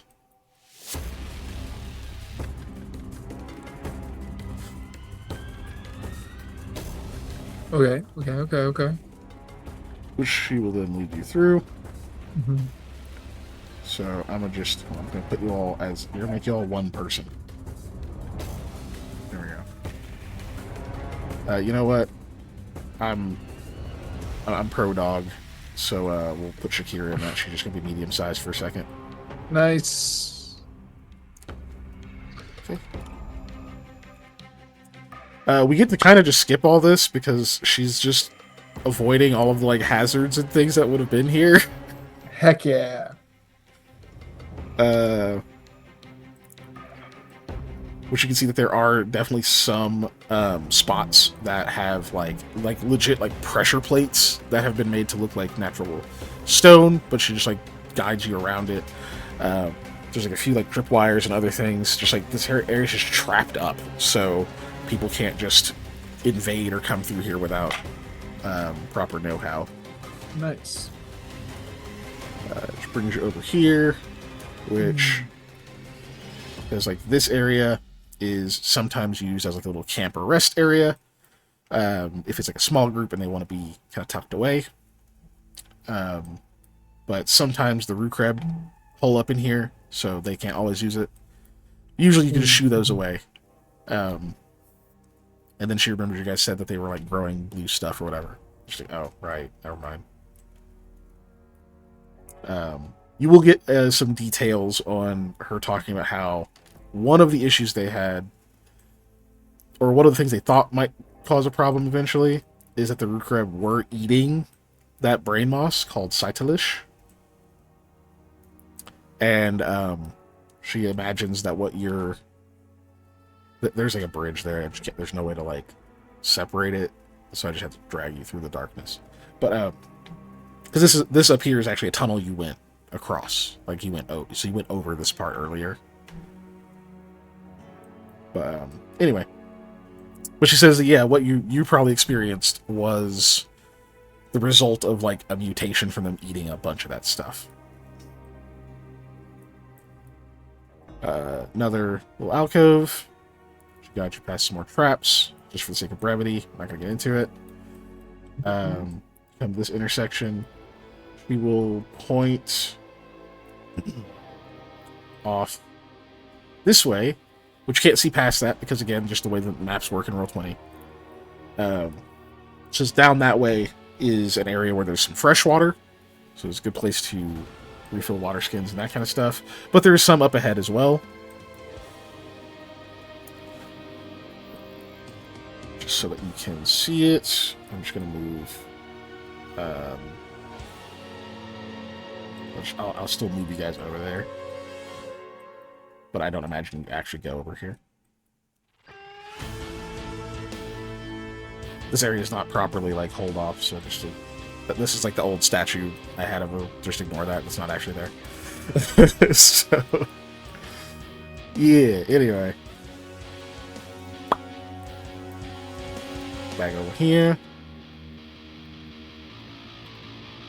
I didn't, like, bother to change the lighting and stuff in here because once you guys had her on your team, like, it's not going to matter. It's going to be a lot of work for nothing. So, I didn't actually wall this off. This is why you can see everything. Cool.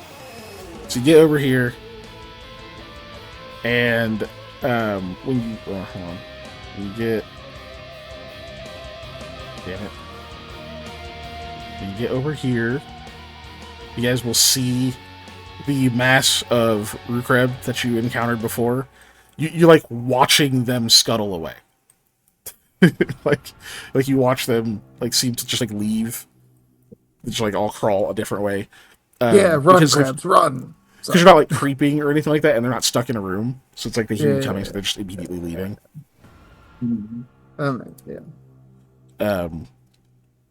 She does kind of like pause here and is like, well, if they just left the area, maybe we should hold a moment, give a chance for the spores to settle.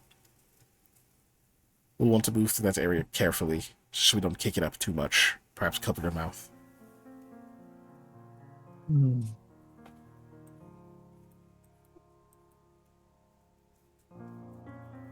Lamia sneezes. During that like brief wait, is there anything you guys do, or are you just kind of chilling? I'm just chilling. Cool. Yep, eventually go down here. And then over here. And then that didn't take everybody for some reason. And then over here. And then you go up here. Off the map. Off the map. Okay, so cool. We are done with that area because you cheated. So yay, cheating. Yeah. Hey, if the DM allows us to, potentially find a way, it's not cheating. Cheated. So you guys oh yeah, there's fresh water over here too, so I imagine you guys like fill up water skins, that kind of stuff while you're out there. Yeah. Let me see. She has, what does she have? What is she?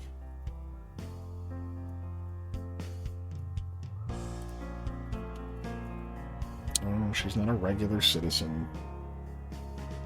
She wanted down. There we go. Gotta look at all the Medusa stats I have. None. Okay, cool.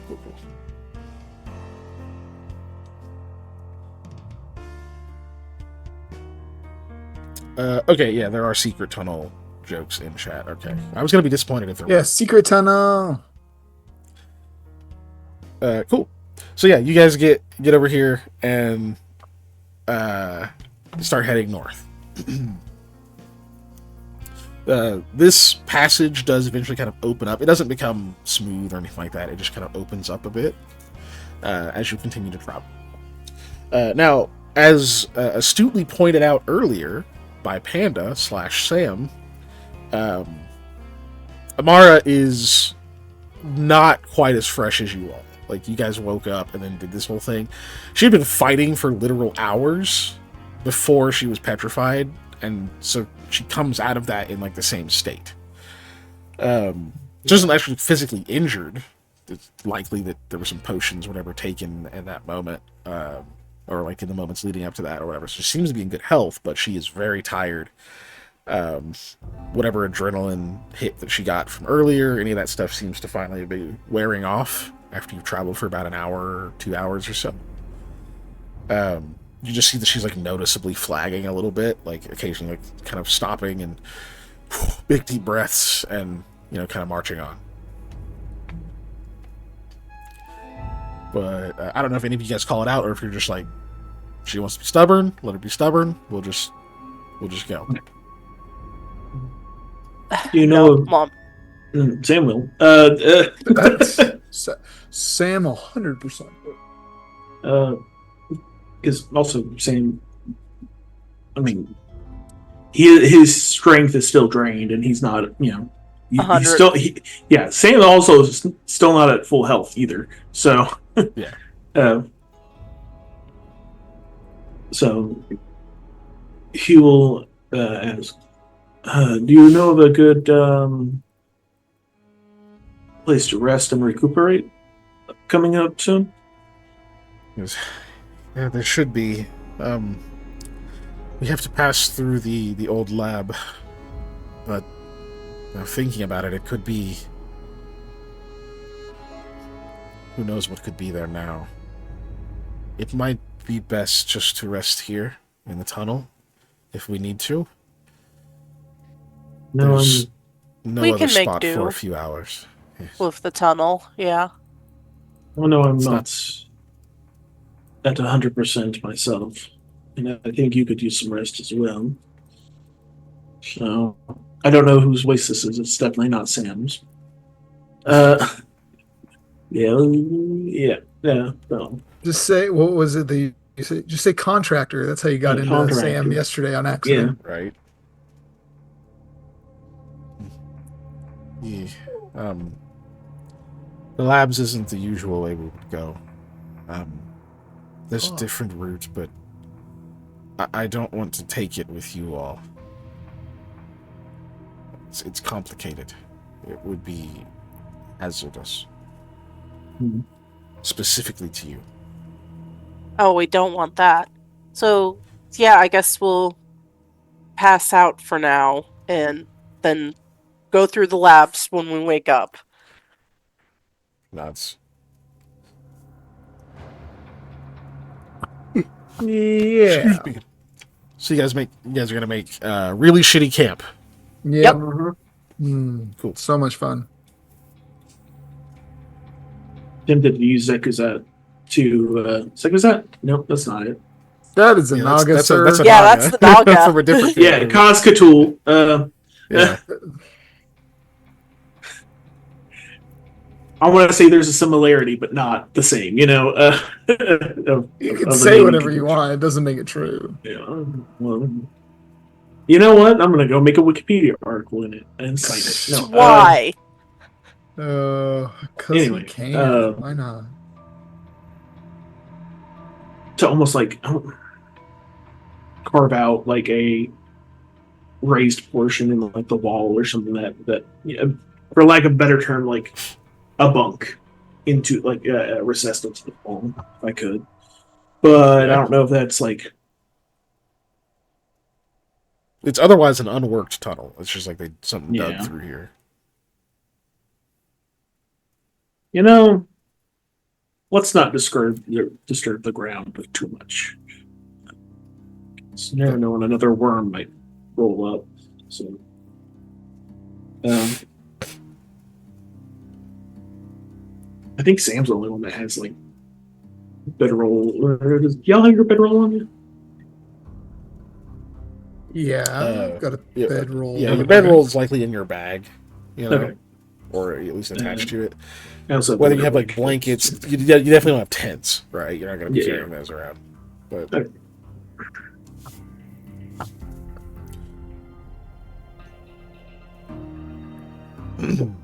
I will lay out my bedroll and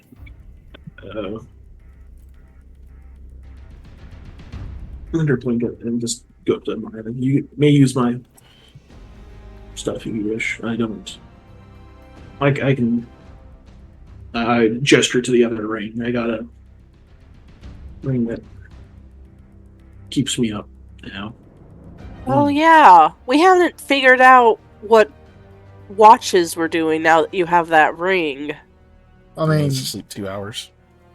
yeah, it's not going to affect my or your need to sleep though. So, does it It just means change he'll be anything? up during an extra watch. Yeah, okay. I was gonna say, does it change anything, like practically? Yeah. He'll take like half of a watch off, basically. Oh, right. Amara, we do watches, so feel free to just relax as much as you can, which, yeah, it's gonna be what it is. She shakes her head and says, "No, I'd like to do a watch. I don't mind." Well, okay, do the watch with Eli then. He can always use an extra pair of eyes. Why are you gonna throw shade at me? Anyways, I'm going to bed. You're the last watch, Eli. That's not meant to be shade at you. Besides, Okay. don't you want shade? You can use your magic. We're literally in a tunnel. Yeah, I don't need any more here where I'm at. Thanks. Okay. So, camp. Any RP or anything, or you guys just like, fuck this, I'm going to sleep? Not going to sleep, but really, it's still kind of early for y'all, but resting, chilling out, reading books, fidgeting through your stuff, thinking about life. I'm gonna probe. No, God, I don't want to do that. That's the worst option. Anyways, I'm gonna kind of try and like probe some questions and find out some more stuff about like the whole Vanko making them a deity thing. Oh, okay. Yeah, we can take that to RP. Yeah, that's what I want to do.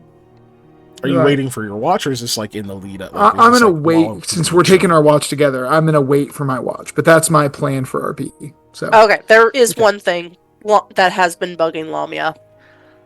So,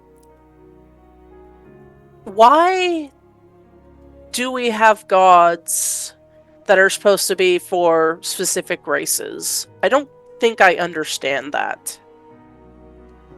Because I can explain the way it was explained to me as a child, but sorry, continue your question. Because like I don't like we don't see, like, let's take for example Mishani. We don't see sphinxes just out and about. Well, yeah, but she's not a deity of or for sphinxes. That's like not her thing. So wait, there are even more deities than the ones that we know of? Just because of the race? No, look, that's what the whole Stark and Night thing was, right? Remember we talked about like the Nassans and how the like Avar and Rakag ones like destroyed each other in a big fight? Like that was a thing. So they never got to be deities for races, or we learned that the deity that would have been assigned to the Demi was killed, and that is why the like shadows and everything pervade the land that I'm Vungia. Vungia, thank you, Vungia. So like it all comes from the Stark and Night and specific beings stepping up to remarkable power as representatives of their kind. But for like the Sphinxes and why they don't have one is this 3, right? That are deities. You have Rahatha, Mishani, and Rosnumi. So that's not like per Sphinxes. They're like they are deities that happen to be Sphinxes, not deities of Sphinxes. They're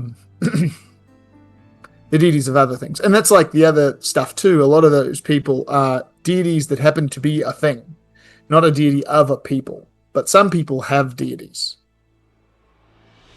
That's at least how I was taught when I was growing up. But again, that comes largely from the lens of a caliphate teaching on Rahatha, Rosnumi, and Mashani, which is because obviously I'm not a sphinx. Why should I pray to these sphinxes? Kind of thing.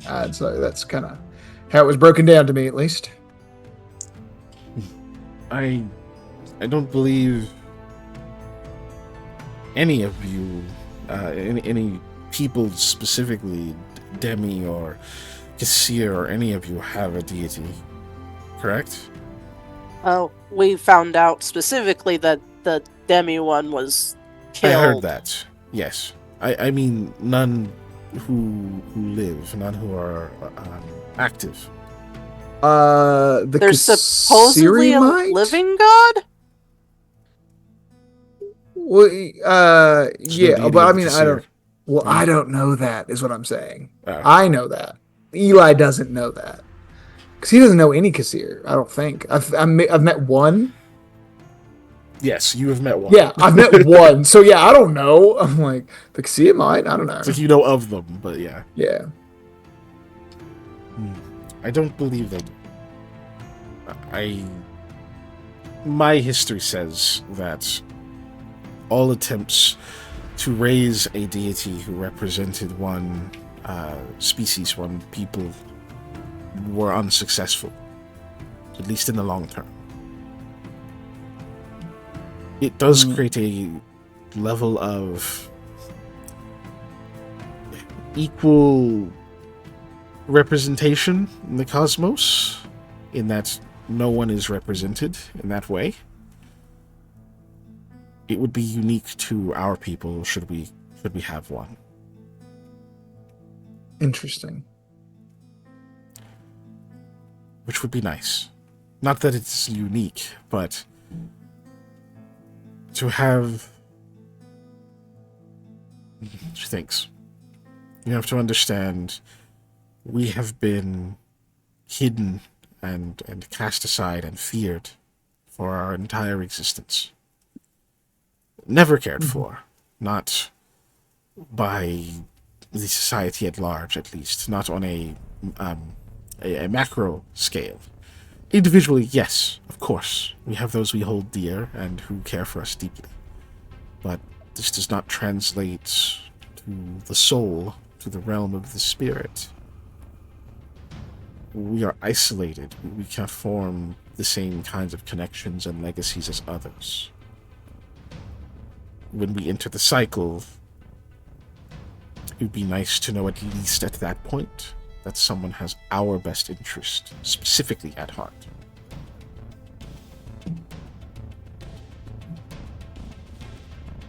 After all, praying to the same gods that you all do has not gotten us out of here. This is not meant as disrespect. Merely an observation to say that we cannot keep doing the same things. We must strive toward a different goal. But you've likely surmised I have great reverence for the rebel. Yeah. I believe this is in line with his teachings. Let's say so. If I assigned... I think that's understandable. Yeah. I would say if I say assigned, if I subscribed to any deity specifically, it would be the rebel. So, but I kind of travel my own way, trying to forge a path without deities, which ironically is also in line with many of the teachings of the rebel. Anyways, so I understand a need to find something that works Different. in the face of things that don't. Yes. There are more specific things, but for that you would have to speak to our spiritual leaders. Interesting. They can explain it better than I. Given the nature of our society, we have to be rather intentional about our training and practice and teachings. I was destined to be a soldier from very early on. It was my prowess that made me a leader, but being called to arms was in my future from a very young age. So there was not much time for theology. I see. Well, I know something about calling. Um,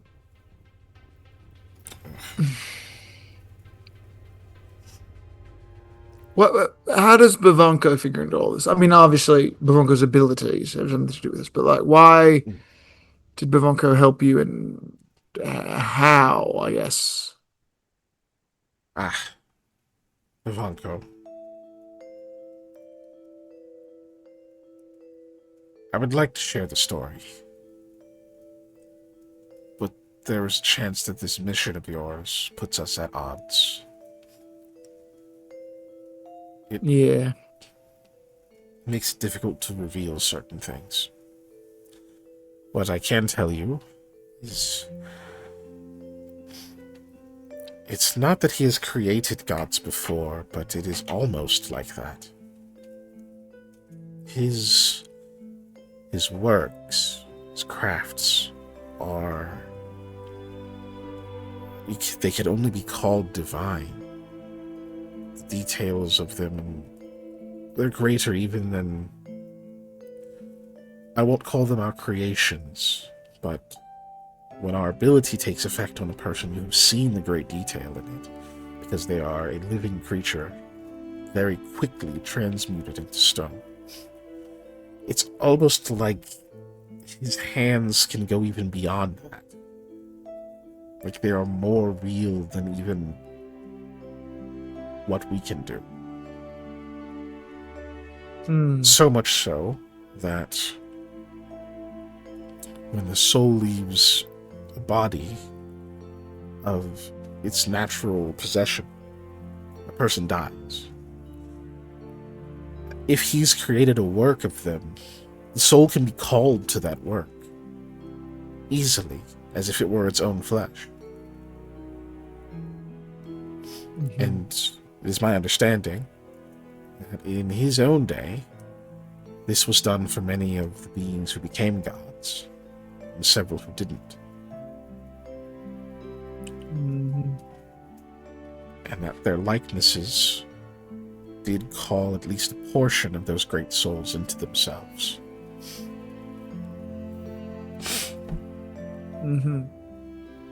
Yes, and we've had the misfortune of running into a few of those who are not exactly the most pleasant of beings. But apparently there were some that are good, too. Oh, I mean, they can't all be bad, right? Right? Of course not. But I can't tell you where his powers come from, where his ability started. While he's been quite upfront with us, there are some secrets, and there are just some stories I have not heard. And of course, a few I am not willing to share. Of course. But he has lived among us for as long as I've been alive, and my mother before me. Our people live, given there are no catastrophes, what you would call perhaps into the 200s of years. Pretty reasonably boy. long-lived, so...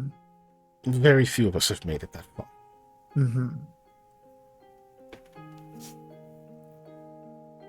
But, it's about, it's like of our lifespan, right? It's about the same. yeah.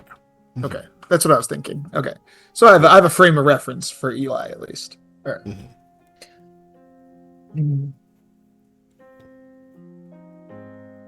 But he has been a part of us, offering his assistance, his prowess, his wisdom. It is not without benefit, of course. We provide anything he needs for his experiments, for his projects. If he needs to make repairs to anything of his own, we make certain that he has everything he needs and wants. He's very long-lived, it seems. He's just a demi? Or is there something different? Maybe you can't share, but that's fine. It's certainly something different. Okay. Interesting.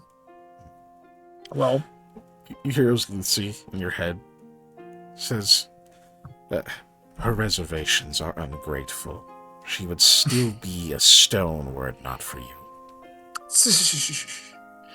let me handle this, Pat. I say in my mind, not out loud. That would be really weird if I just all of a Right. sudden was like, Buzz! Like, Right. no. Uh,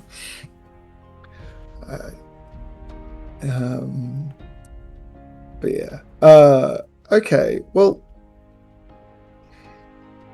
has he always looked the same? Like, does he age? I guess is what I'm asking. He has not aged in any of the days that I have seen him. Perhaps it's different now. Perhaps it's different now. Okay.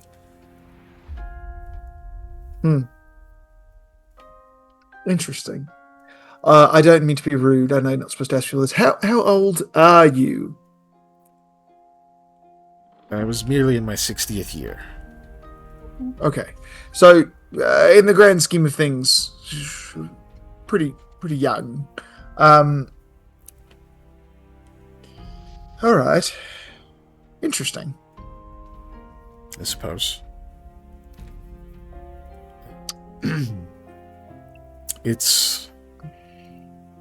It's odd. The years here I don't know if they pass the same as they do on the surface. Unfortunately, I can't explain that any further. Not because I don't want to. I don't know how to describe it. I think that makes sense considering days what we consider would be days seem to be passing so much faster, but that's because there's really nothing much else to do than walk and sleep. Didn't Grayley Yes. say something about time being different? Like feeling a little odd? Because I know she was keeping clock for us for the most part, but she had said something about that being off. Mm-hmm. Okay. I trust the Ava to know that things are weird underground. Yeah. I suppose they usually will know. No, but, Lamia, what you describe that is a byproduct of you being a surface creature put into the underground. You don't have a frame of reference for what time it is. The body uses other external cues to tell you when it's time to rest, when it's time to eat. Being disconnected from those, time is going to feel strange for you. It's different than just that. It's very difficult to describe. It's like the days there on the surface are rapid.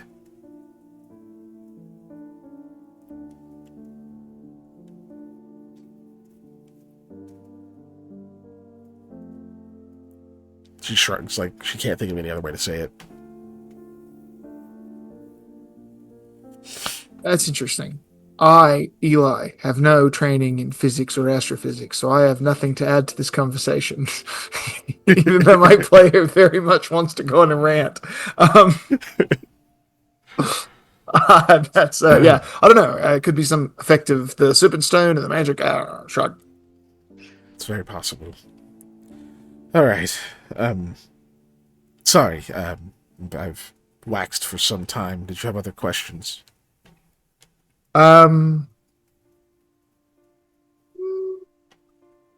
Not really. I kind of just wanted to fish around about Vivanco. How long had Lucy been gone by the time you were around? She kind of blinks. And a better question for a historian. Okay. A long time. God, Yes. that's. I was just trying to get a frame on timing here. Jeez Louise. Yes. Her demise is a piece of distant history, you know?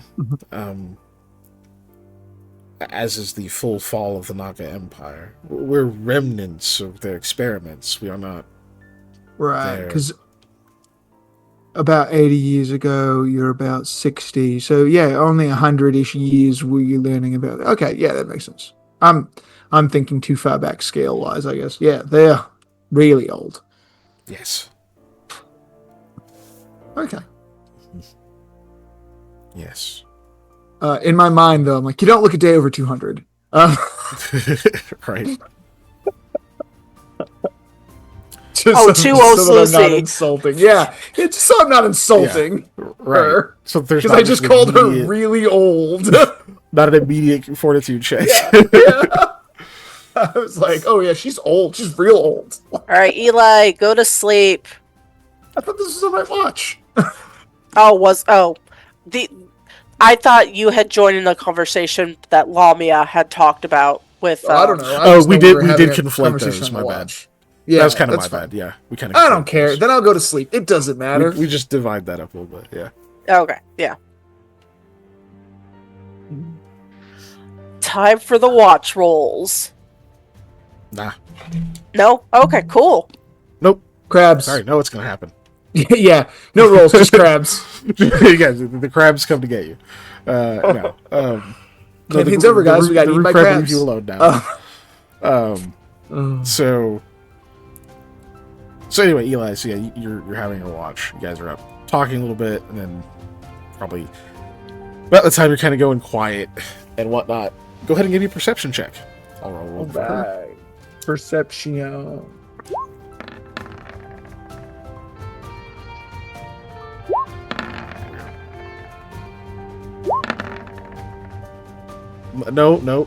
No, Sam, get out of here.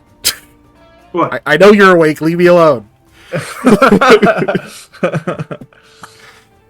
Oh my god. What'd you roll? You rolled a friggin' 8. You rolled you rolled better than me because you rolled higher than my bonus because I rolled your bonus. Oh. Yeah, Only gotta sleep Yeah. 2 hours. I know. Cool. So, what, Sam? What are you up doing while they're sitting there chatting? I am probably to. I don't know if she'd like it or not. I'm probably using my horse brush on Shakira. I'm getting all the bits of everything that's been in this cave system out of her. Yeah. Okay, so you're brushing your wolf, and you definitely hear something from back the way you just came, like from from behind you, just like this, like there's a sound that definitely echoes through the tunnels. You can't place it at first. There's just kind of this disturbance. You're like, huh? Okay, something moved, and it's not. It's not like repeated or rhythmic or anything like that for you to be like, oh fuck, it's the crabs again, or it's an animal or anything, or it's not like rumbling. It was just kind of just something like kind of one pulse sort of went through the area. You just sort of feel it. You can hear like the almost like a buzz, like a dull buzzing sound for a second. Just kind of washes over you, and it's like a few seconds after you feel it, Amara stops and kind of like lifts her head. Eli, you also then felt the same thing. It just like takes a second for you to be like, wait, that was weird, Yeah. So I imagine it's like all three of you go quiet for a second and like look at each other, and it's like, okay, well, we all heard that, and then it happens again, and then there's another very long pause, and then again. And it never quite becomes a really distinct, noticeable sound. But you know what, Sam? It's incredibly familiar to you, even though it's a very low dose of it. It reminds you of that same horrible, like, bone buzzing noise you were getting when you were going through the area that had the statue giving you all the warnings and everything. We were just hearing that like that was like fucking with you and fucking with Lamal really bad. It's like that, but it's much more subtle. Like it's really far away, or like you're just at the edge of it. So it's like you get that same like almost that tension, like the hairs in the back of your neck stand up, but it's much more distant, and like the space between each pulse of it is like much longer.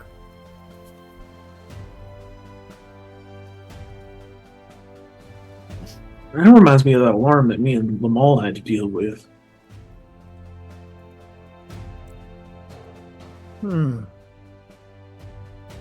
What's alarm?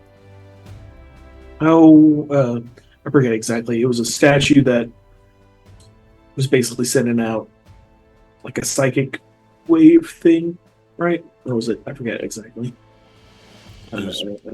It seemed audible, like you guys heard it physically. It wasn't like it was in your head. Not at all times. Yeah, I do my once best you got close, it was too. Yeah. She just frowns. It's like thinking.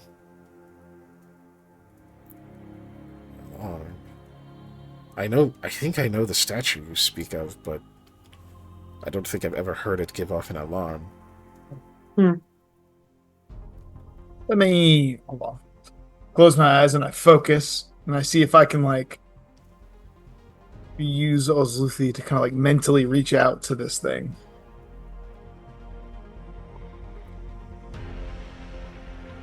So you try that. Do that for like, we'll say, you're sitting there for like 15, 20 seconds. And you get this very annoyed, what are you doing?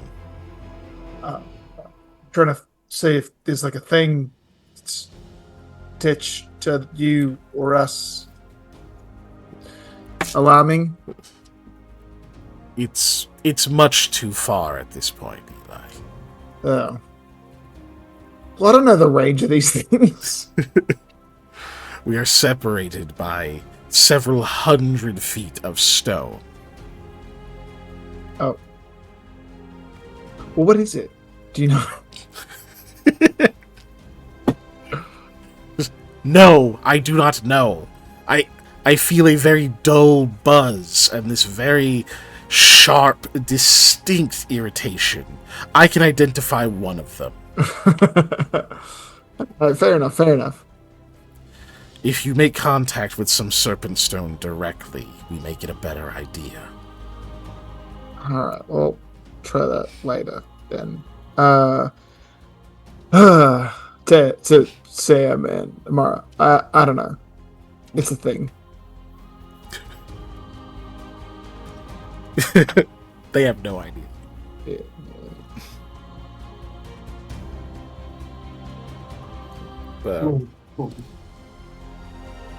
Sorry, I'm taking psychic damage. Nope. Yeah. Marsh says, yes, the statue, again, I'm familiar with, but I don't think I've ever heard it give off an alert like that. It's actually picking up a bit, like it's getting a little more intense. Not enough that it's like, oh god, the pain, but it's like, it is enough. You do notice it is pitching upward. Do we think it's getting closer or louder? Would be both. What does it mean? What was it about? When you heard it last, the thing that you said was familiar. What was it for?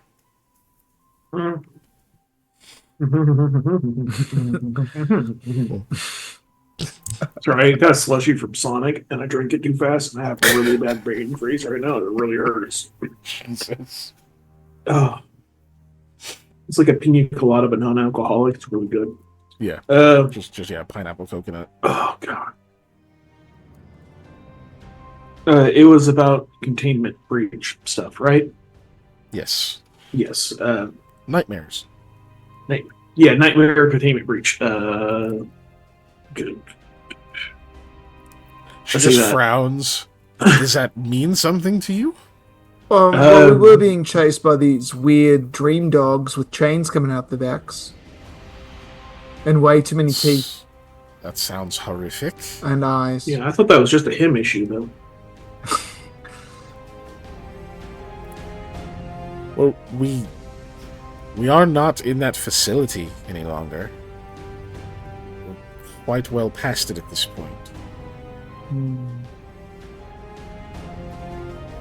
Is this something we should be concerned about? Do you think the other group set off an alarm?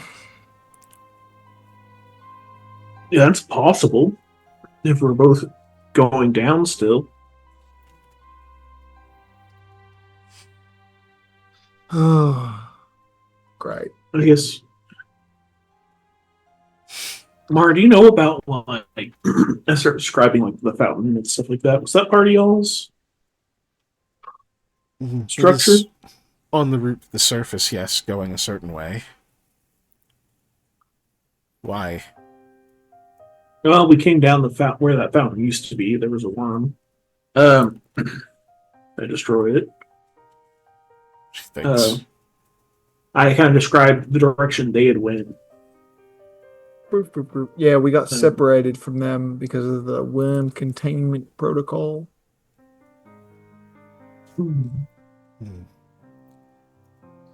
There used to be a different way to the labs, but I didn't see it. That's why we're going this way. I'm not sure. That's new to me. If this is a different kind of threat, I'm afraid I have no insight. You ever meet a Minotaur? Goes up again. Not personally, no. Some of my kin have run into them. It was not pleasant, but we each go our own way. Okay, well, we ran into a group of them back the other way. So I guess the point of me bringing that up was there's all just sorts of random, it's all sorts of other stuff down here. And maybe something else that our friends ran into, breached a containment or set off some older alarm system. So I'm more worried about them than I am us at the moment. So it's not possible that whatever was chasing you is catching up. I mean, that is theoretically possible. She I frowns. slept too, so that's also possible. Oh, it could have something to do with Irilda as well, because the only time we've actually been able to make good contact with her is through dreaming or weird trances. That's why I'm barefoot. I wiggle my toes. I wasn't going to ask, but I see. The oracles have asked strange things of us before. Perhaps she's of their kind. Very well. It seems you're unbothered. Perhaps we can allow Lamia to finish her rest. Yeah, I think we can at least give her that much. Although, Picks up again. I don't know how she's still asleep with that racket. Hydrate. It's still very subtle, despite it's picking up. What was I say? I also wanted to ask you about Irilda, because she has a very different view of what your culture should do than you do. I know you don't know her personally, but there might be a separatist kind of thing going on that maybe you know about. Like a different...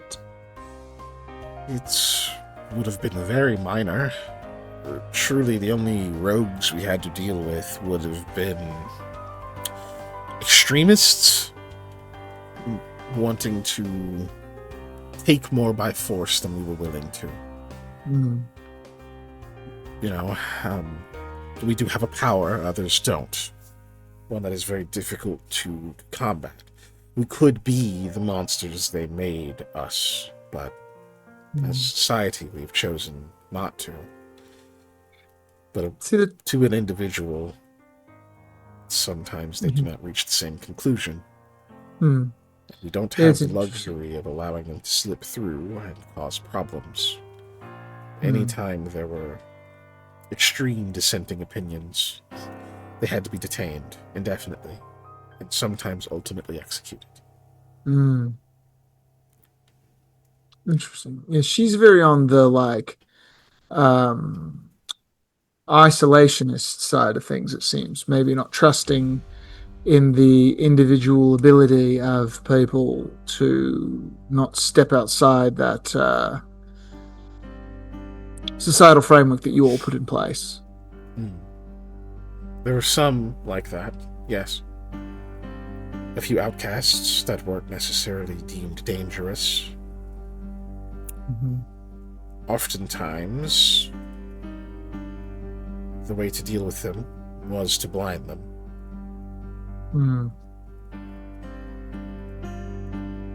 Otherwise, allow them to live in the same society and reap its benefits, but to be far less capable of harm. Interesting. Okay.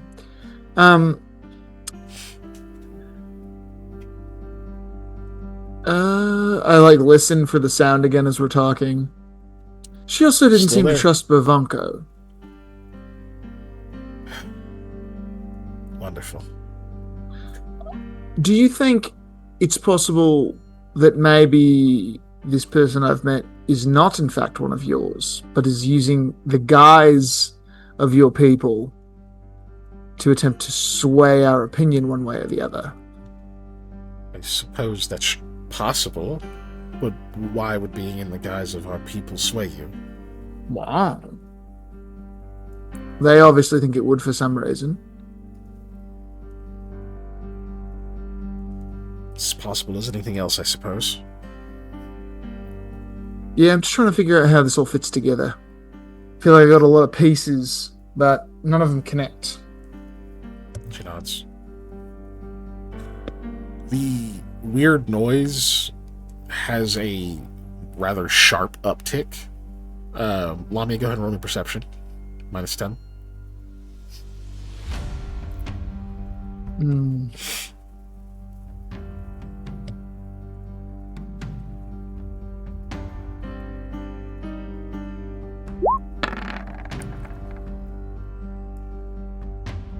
You're still asleep.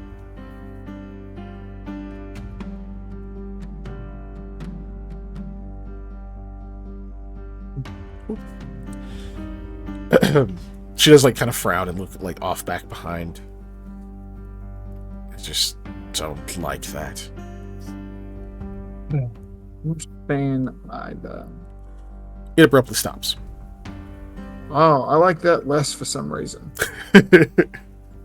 It's in the middle of one kind of pitch up and then just cuts off. Yeah.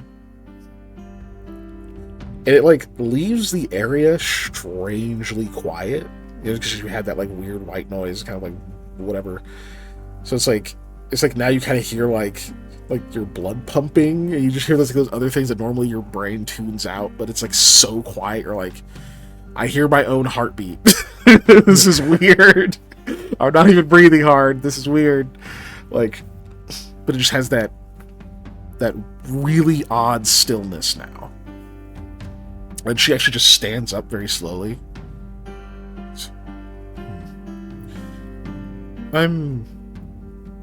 I'd like to do a quick patrol a bit behind us. I'll remain within sight. Yeah, I'll keep my eyes peeled. She moves very carefully back the way you guys came.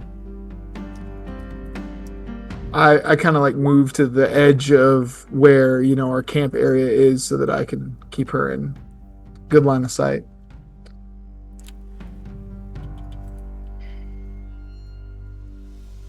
Oh wow, that's still a really good stealth actually. Okay. Yeah. She creeps off. Kind of gets to about the edge of your dark vision. Stays there. You can tell she's just looking into the distance. There's shoulders up, shoulders down, that kind of sigh motion. A little bit longer of a wait, and then she starts to make her way back. Doesn't turn around, literally moves backwards back over until she gets within about 15 feet or so. And comes back over to you. She says, something is definitely wrong. How far can you normally see in the dark? About 30 feet. moves out again. She starts to get blurry about 20 feet away. Starts to be indistinct, and then she takes like another step, and it's just a wall of darkness that way. We need to wake up Lamia. We need to go. Okay. You go wake up Lamia. Yeah. All right. Everyone got a full sleep. Except Lamia. So, That's fine. Lamia, give me a quick fortitude save. Oh, that's not fine. Sorry. Constitution check. Not fortitude save. Uh, You will have to do a fortitude save, but that's Check. any pluses? not on the con now. Okay. Okay, you don't wake up fatigued. Oh, okay. Good. Cool. Now roll me the fortitude save. Okay. Does this one have a plus? No. Okay. Because you did not take anti-plague. No, but I had taken the removed disease from yesterday. I say yesterday. Well, 26 is really good anyway. So, Okay. Yesterday. Yeah. when you wake up, you definitely feel a bit better. Like, you notice it immediately despite the fact you're being woken up suddenly. Your head doesn't feel like it's pumped full of helium. Like, it's like light and kind of weird. And like, you don't have that weird like color and light sensitivity thing going anymore. I mean, you do, but you feel like it would be a lot more intense if you were still suffering the same effects when you suddenly get woken up. And there's an Eli over here. You can see Sam with his, his iron torch in the distance and whatnot. And you just like, suddenly jostled awake. Yeah. What? Look, we need to go. That weird wall of silence is back. Let's get out of here. Oh, fuck. Yeah, let's go. You rush back out. Sam, I imagine you hear all this. So Eli, so you said that you yelled, "We need to go." You grab Lamia and whatnot. You come back out. You don't see Amara. Yeah. She didn't come back out after she like stepped off and it was dark. I'm like gesticulating wildly, hoping that she can see me, that we need to go. She's like moving and wiggling and stuff, and then you do see her emerge from it at like a brisk pace. Yeah. It's just, why did you? It was silent. Yeah, we need to go. Moves We can very explain that later. Yeah. It was really quick now. It goes over and it's like helping you like roll up your stuff real quick and whatnot. Thank God we didn't have a tent. You don't hear the like anymore. Like it has stopped completely. Mm-hmm. Cool. So you guys pack up very quick and skedaddle down this hall. Yep. All right. I take it you are trying to hustle effectively. Yeah, for sure. Okay.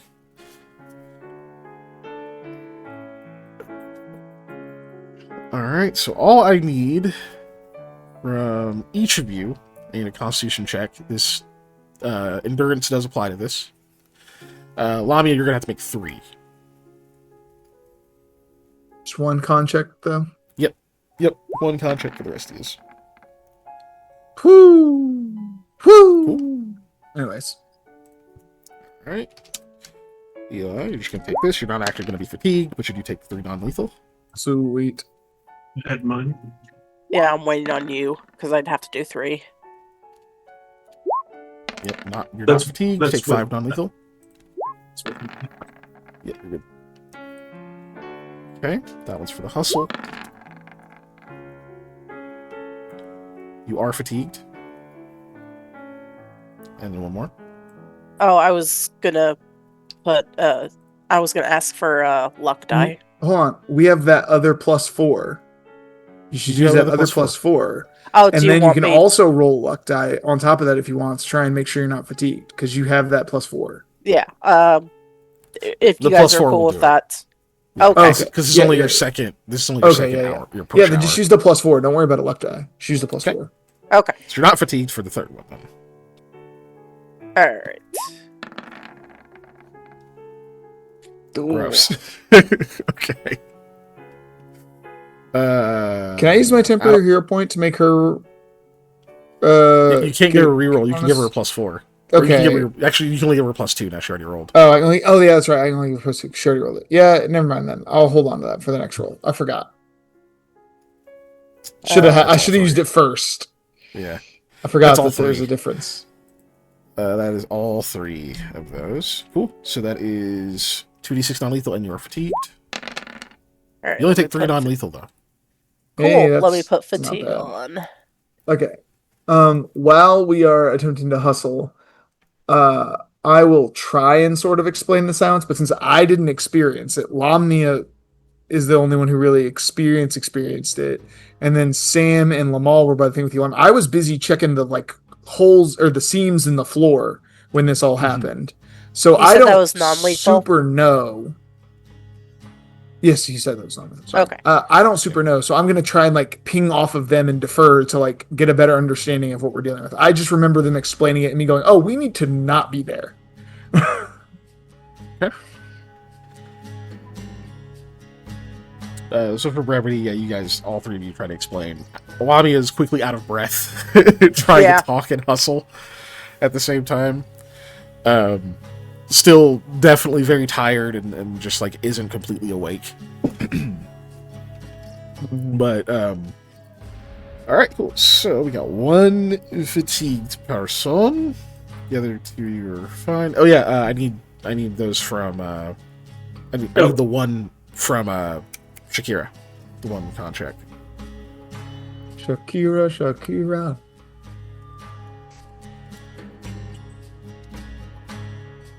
I don't have my armor on. Nope. Yeah, not unless you took the time to put it on. Nope. We were running.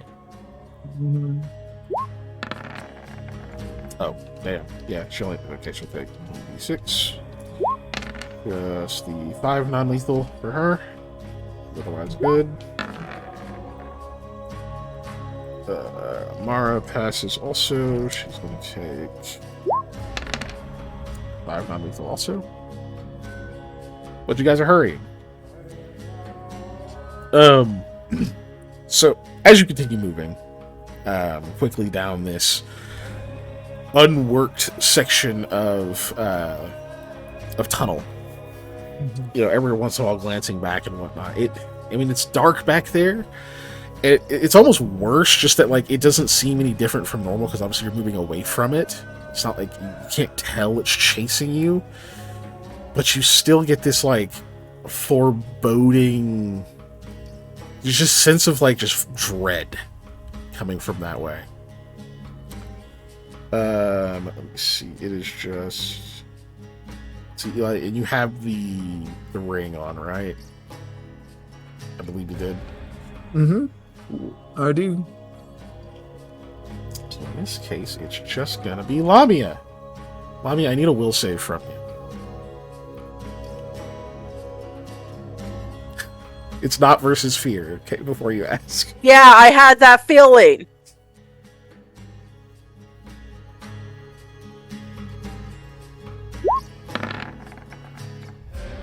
That's not bad.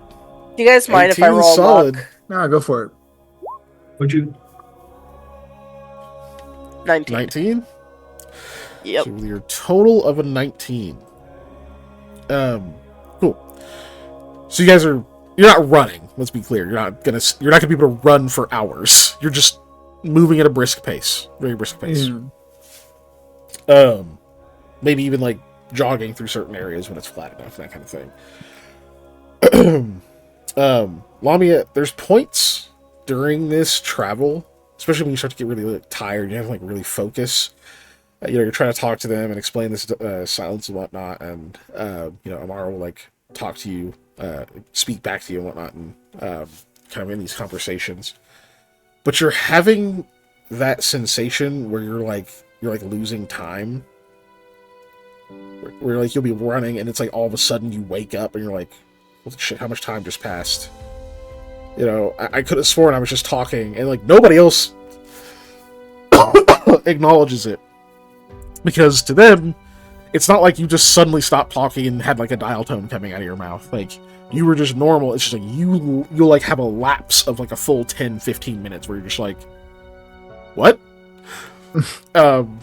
And when people start reminding, like, yeah, no, we were just talking about whatever, like, you'll start to remember it, but it's like it was gone for a second there, and it just like keeps happening, and it's not like it gets longer and longer. It's kind of sporadic, where it just feels like you're falling asleep and suddenly snapping awake while you're still moving. But you managed to keep moving anyway. Let's see.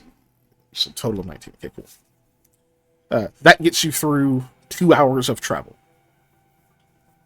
About that point, you'll get to the end of this tunnel, where you've been traveling it for, at this point, that is about 5 hours worth of travel down this tunnel. Not today, you know, 3 hours that day, 2 hours this day. With a double hustle in there. So you've traveled a pretty good distance. At that point, you come to the end of the tunnel. You can see where it it's like you can see where it kind of breaches into a more worked hallway again. You can see like more flat, like actual like proper smoothed stone and like flooring and that kind of stuff. You exit out into this hallway. You can see when you look left, Amara immediately goes like right hand side, but like looking down left, you can see it just kind of keeps going for a while, and you can see that there are some of those like weird cables or whatever the fuck that are like loose, kind of like hanging down, like as the hallway goes and does what hallways do, stretches onward. It's kind of like in the distance, at kind of the edge of dark visions and light sources and stuff. You can see that that's kind of what it looks like out that way. She goes straight to the right, which enters into this much more worked space. She comments on it about the fact that it definitely seems to be a lot more worn than when she last saw it. And you'll all notice the kind of smell of the air changes a bit. There's almost that like, it almost has that like sterile scent, if that makes sense. Like you smell cleaner in a way, like not like modern, you know, that kind of stuff, but like what's that shit that I've mentioned several times in this, like witch hazel and that kind of shit, like just things that people would use to disinfect things. So you kind of smell that a little bit on the air, as well as just the typical like damp cave smells that just won't go away.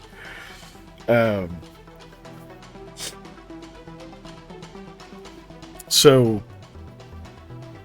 yeah, right. Continue to move this way. Lamia's tired. God damn it, I forgot what I was about to say. You get about like a few pace, you know, say maybe 5 minutes down this hallway, if that. When Amara will kind of pause and will like look back to sort of check on everyone again. Like actually takes like a pause. Seems to like look at you all and of course past you to see if there's like darkness encroaching or something like that. She kind of squints. It says, it seems to be back to normal. We can probably take a break for a moment. I'm gonna say Lamia basically tripped at not what she was saying that, but like just as she was looking to make sure. Are you all right? Yeah. I know, it's difficult being roused so suddenly. I don't know the enemy you're facing, but it must be formidable. I'll take us to the other screen. That's not because we don't need a map right now.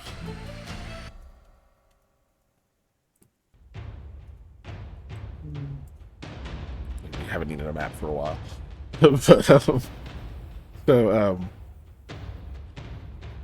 Yeah.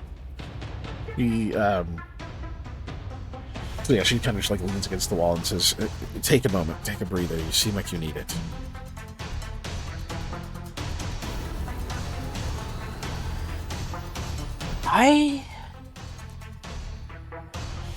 Did it come after us again? Maybe it never stopped. It just had to find us. There are many different tunnels and pathways that I'm sure even my people haven't found yet. If it is doggedly pursuing you, it's possible it found a way. But what is this thing that's chasing you, and why? Why is it chasing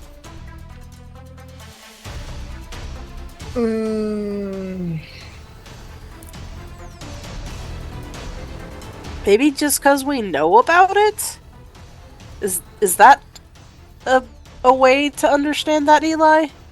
I think it just wants to eat Eli, personally. Most things do. I'm delicious. I don't. Yeah, I guess that's a reasonable. We don't know a lot about it, to be honest. We're like filling in blanks as we go, and a lot of what we have is assumptions and things that we were told about it that we didn't draw those conclusions ourselves, because when they figured out it was there, I remember Lamal was like, "Oh no, we gotta get away from that thing." So, but yeah, I ran into some weird nightmare-y stuff, and then nightmare-y stuff's been chasing us since then. Wasn't there something about wearers? Or am I misremembering that and conflated it with something else? Well, I was being chased by the like Hisad guys that I thought might be Hisad, like dream people, but then this was the dogs, which wasn't the same thing. So this wasn't. I don't think it was connected to the wearers. This had more to do with like the creatures from nightmares, not just the dogs, but like other stuff. Right? Okay. Am I remembering You that encountered right? the dogs It's in been a while. both of those. Yeah, I did. That's true. Yeah, That's true. These ones were the...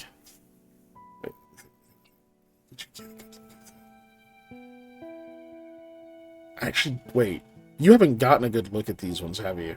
I don't think so. That's what I'm saying. I never saw it at all because I was doing the floor crack stuff. I think Correct. Lami is Yes. the only person. Yeah, and I then saw them. Lamal like stopped them from Yeah. getting closer. So you only know of the dogs of this group. You don't know what, if there's Yeah, anything because else when we were going Yeah. down after we'd opened the crack, they caught us through and like the chains were coming through and we were able to seal them off and escape. Yeah. Like, Lamia knows there is a non-dog, but she didn't get like a good look at it necessarily. Yeah, that is true. And I believe that was shared, but there's no details with it. Yeah.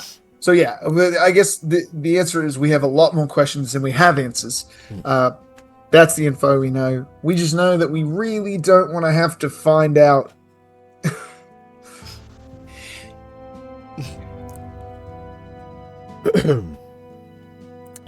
You'll actually hear from Ozluthsi, Eli. You kind of hear a bit of a chuckle, actually. I wonder. This is so entertaining. Oh, it is. It's perhaps these things that Bavanko has been doing has exacerbated certain other projects. I'm sure you saw previously that there was an entrance into another plane. You had the opportunity to go, but it would have made for a poor choice. Oh, is that what the big water circle was? Correct. We were the preeminent scholars of planar magics and how to traverse them. Though, even for us, the study was in its infancy compared to our mastery of other things arcane. Even still, we had several different projects about our many different societies. They were unstable, these gates. The strongest of them had the shortest distance to travel, and it was nearby. though the ruins of such a place we have already passed. None of it seems to remain. But it's perhaps those energies. Perhaps they had nowhere else to go.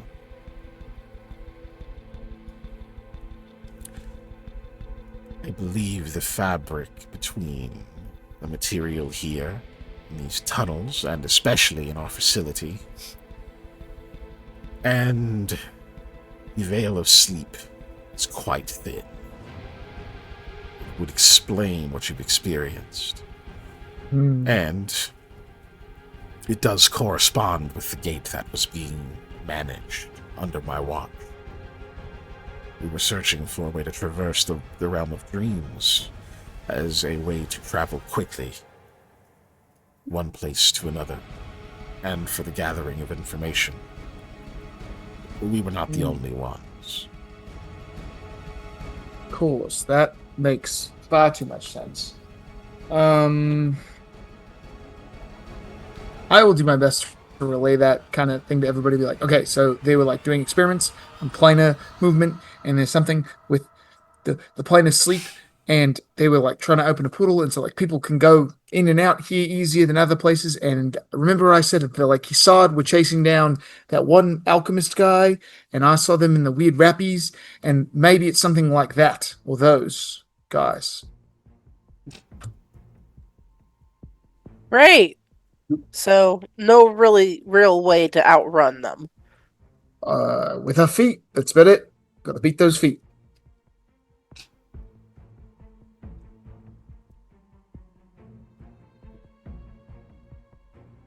And have me not take off my ring that keeps me tethered here when I sleep. Definitely need to spend on. I have reason to believe you are their target. You know that, don't you? Oh, sure. Yeah. I can, like, dream walk, and I also accidentally ended up in the Caliphate for about 5 seconds at one point. I don't think they're like that.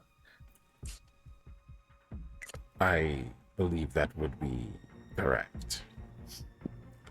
Beyond this, your essence is different. There is a correlation between shadow and dreams, each being somewhat transitive as far as planes are concerned. Your essence lies closer to it than most. And you happen to possess quite the heavy soul. If they catch you, they will tear you apart. Well then, let's not have them catch me. I would prefer that outcome as well.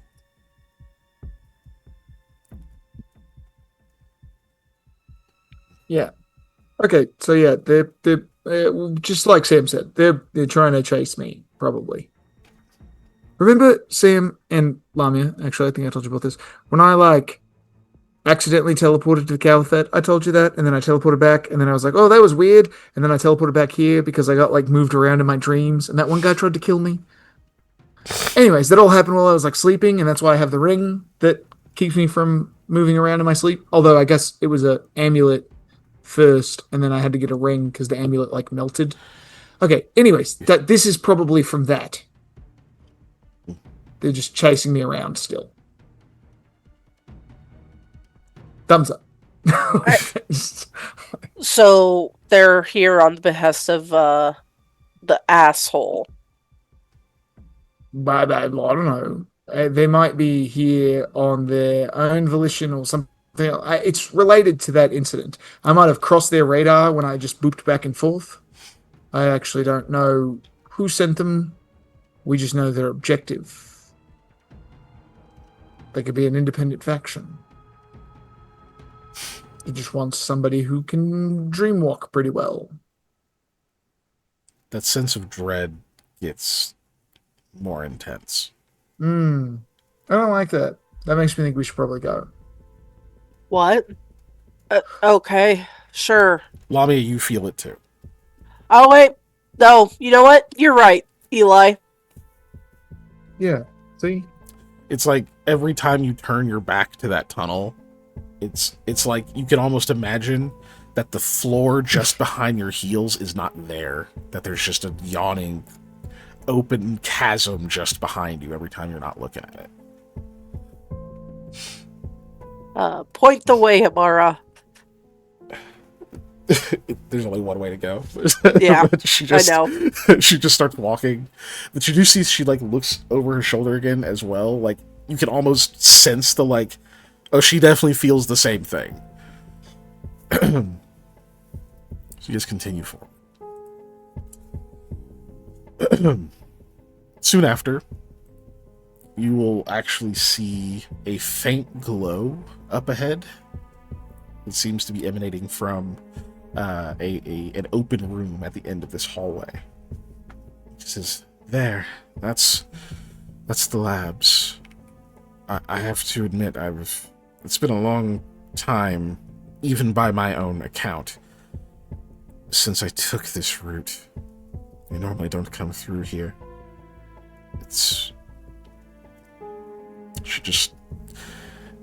There's like a brief pause where you can tell she's searching for the words. It just has a negative air about it.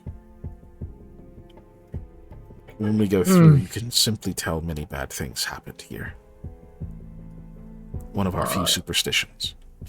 Well, a well-founded one.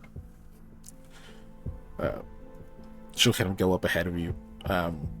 Gets up to like the corner of like before it enters the room. And just sort of peeks in, just looking a bit. Like she's just examining the area. I don't know if that's something Sam would be doing too. Yeah. So just like take the opposite wall. So you look in there. It is a torn up room. Give me a perception check and I'll keep describing. The place, like the floor is torn up, like cracked. There's just like, it looks like maybe at one point there were these like really nice tiles, but they're all like fucked up now. But you can also see that there are these two long steel tables that are just kind of next to each other. And there's like, they have this like polished look to them. They're dinged and scratched a bit and whatnot, but there's no rust. There's no rust on them. There's no like pitting, anything weird like that. Despite them having been, having some damage to them and whatnot, so they're not fully intact. 26, nice. Okay, plus whatever. Yeah, plus mine. So let me see. Yeah, so you notice those two tables next to each other. They're kind of on these like raised, like strong looking like pillars, also seemingly made of metal. But they've got like the base of them has these like, it's almost like those, those clawfoot bathtubs. It's almost like the base of it has like those claw feet at like 4 different angles, and the ends of them dig into the ground.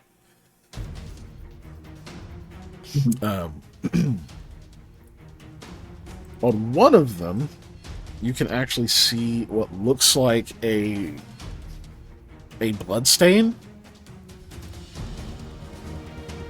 It actually still looks like it might be wet. Like it might be fresh, or maybe these tables, for some reason, like keep it fresh. You don't know, but it definitely looks like it's still liquid.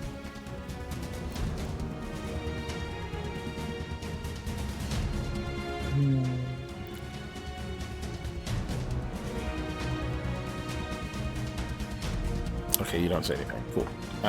She doesn't seem to notice it. Okay. Oh, she doesn't? Okay. I guess I'll point out this. Is that supposed to be like a liquid-ish thing? She squints. I believe there's some effect from those tables. For some reason the I don't know, live experiments and things were done on them, vivisections and the like. Terrible stuff. Yeah. I don't hear anything, so I don't think we have to worry about being ambushed. It might be alright to go in. Eli, you hear, Lizzie says, "It's warded. I can tell from the glow. But by all Okay. means, let them enter." Wait, no, hold on. Wait, warded from what? From intrusion. Someone's triggered a ward. Can you not see it? Bert? Not really. Okay, hold on. Let's not go in there. Go no further than your allies have walked, and use your... whatever you do for your inferior eyes to see magic. Okay. I will do detect magic. Yep. Sorry, I'm falling asleep. No. That's all right. We're almost A little done. longer. Yeah, I've been You'll getting live, asleep. survive. You get the detect magic, and with her pointing it out and whatnot, you can kind of see these like shimmering lines spreading across the room. Seem to go all the way across the floor, over both of the tables, across the walls, all the way up over the ceiling as well. Oh, yeah. This is definitely warded. You're fortunate that I am here. Well, I thank you, Empress. You may enter. You, Okay, Eli. just me. All right, everybody, hold on. And I walk up to the ward. I stop right before I walk through. I take a deep breath, and then I walk through, just in case. Okay. Lami Roll is me a all will save. jumpy and staring. Will save, huh? Yes, sir.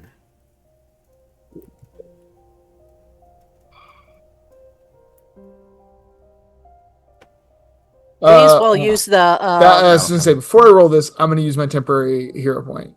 Oh, to get a +8? Yeah. Okay. Because why not? That's fair. All right. Is that with the +8? Yeah, that's with the +8. Okay, good. I was going to say, did you just roll a 40? Okay. No. 32. Yeah. Cool. That is...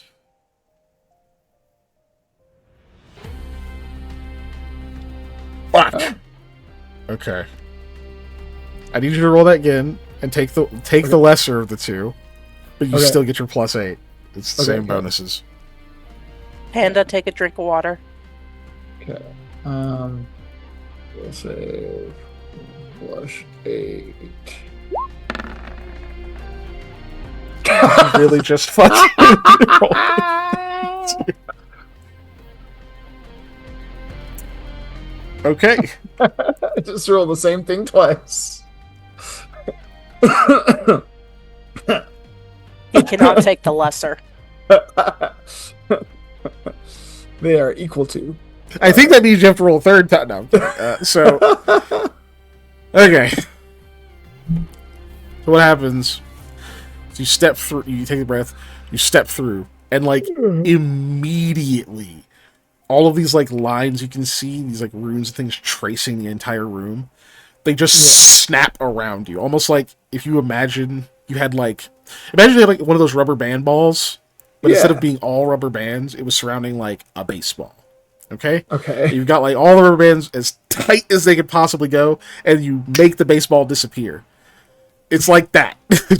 They'll just snap to you, and you can feel this crushing, immense power. Like, just this like pressure. Like it's trying to just... It's like the entire room, the entire space is condensing around you to hold you in place. Uh-huh. And something in Eli is able to fight this off. What is it in Eli that is able to fight this off? I don't. It's one of those just that in the inherent need to not be, crushed. I don't know. It is really like it's that simple. It's that like panic survival instinct that exists in someone who's been living in like fight or flight defense mode their whole life. Yeah, fair enough. Okay. There's like I imagine there's like a moment where like you have like a flash of different times when you've been much more helpless, being restrained or whatever, and just that same just inborn rejection of that like trying to free yourself, whether it's like manacles or ropes or like being stuck in a closet or whatever the fuck, like Yeah. just that outburst of energy. All of you actually feel it. Like Eli steps through this and you can just see these like bands of light snap around him, and then there's just like a pulse, like a tremor comes off him as they explode off of his body. Eli, imagine you like stagger or maybe like shout or something like that. You kind of feel this like buzz around you. Mm-hmm. And your heroes listen just say, "Huh. Impressive. Can't blame me for trying." And that's where we end our session. Yeah. Rude. That's where I'll end it. Well, everybody, Exit screen. we're going to the exit Exit screen. Thanks a lot for joining us today on our H plus B. plus B. Yeah, I just saw that. Anyways, yeah, thanks for joining us today on our stream. Remember that we do this every single Tuesday at 7 p.m. Central Standard Time, right here on Twitch. If you are wanting to check out more, check out our replays or other content, we have a YouTube. And if you're on YouTube, the replay goes up Monday, and you can comment and subscribe and do those things you're supposed to do. I don't know. Say things. Just, I don't know. Yell your favorite color in the comments. I don't care. Do a thing. Mauve. No. Nobody's favorite color is mauve. Mauve. However you say that. Either way. Right. Listen. The other thing I was going to say is we have a Discord. If you want to yell your favorite color in our Discord, I guess you can do that there too. Join the Discord. It's fun. We have nonsense there. There's also a Patreon if you want even more content from us. Patreon.com/unnatural_1s. And on our Patreon, there are videos mostly of me jabbering about different games or other things. I'm currently playing Legends ZA for like what is the 5th time, I guess, and you can watch me do that as I beat up things with a Tepig, because Tepig's the best, or Pig Knight now, then Embor. Number yeah. 006B3C. That's the hex What a code. royal pain, Mama Scribbles. What a digital dummy! Oh Anyway. my god. Speaking Yeah. of digital, did y'all know that, like, for Digimon, the mon is a suffix? It's Digimon, agu.mon. It's the file type of the monsters. They no, are. I did not know that, but that makes sense. Yeah, that's what But somebody. also- Well, I'm not saying that's canon. I'm saying that's what somebody theorized. It's like, oh, that makes sense. I've you know? heard that theory before. Yeah. No, Mama Scribbles, you didn't do anything. It just reminded me of that phrase. Digimon is one of those things that I definitely consumed a Sauce lot reference. of, but don't remember any part of it until I see Yeah. something with Digimon, and then I'm like, oh shit, dude, I like watched this whole show. Right? Mhm. All right, we're rating Painted Possum, who's playing Mecha Chameleon. So I like possums. show some love. Great channel name. From what I've heard, a pretty damn fun game. Maybe Yeah. we'll play it sometime, but not right now, because we're gonna go to bed. So Yeah. Y'all have a gonna great go- night. I'm gonna Bye. sleep. thanks again for tuning in. There's no Lost Initiative tomorrow because Scott's on vacation. So we How will see dare. you, right? Anyway, so we will see you next week for more Into the Store. But Bye.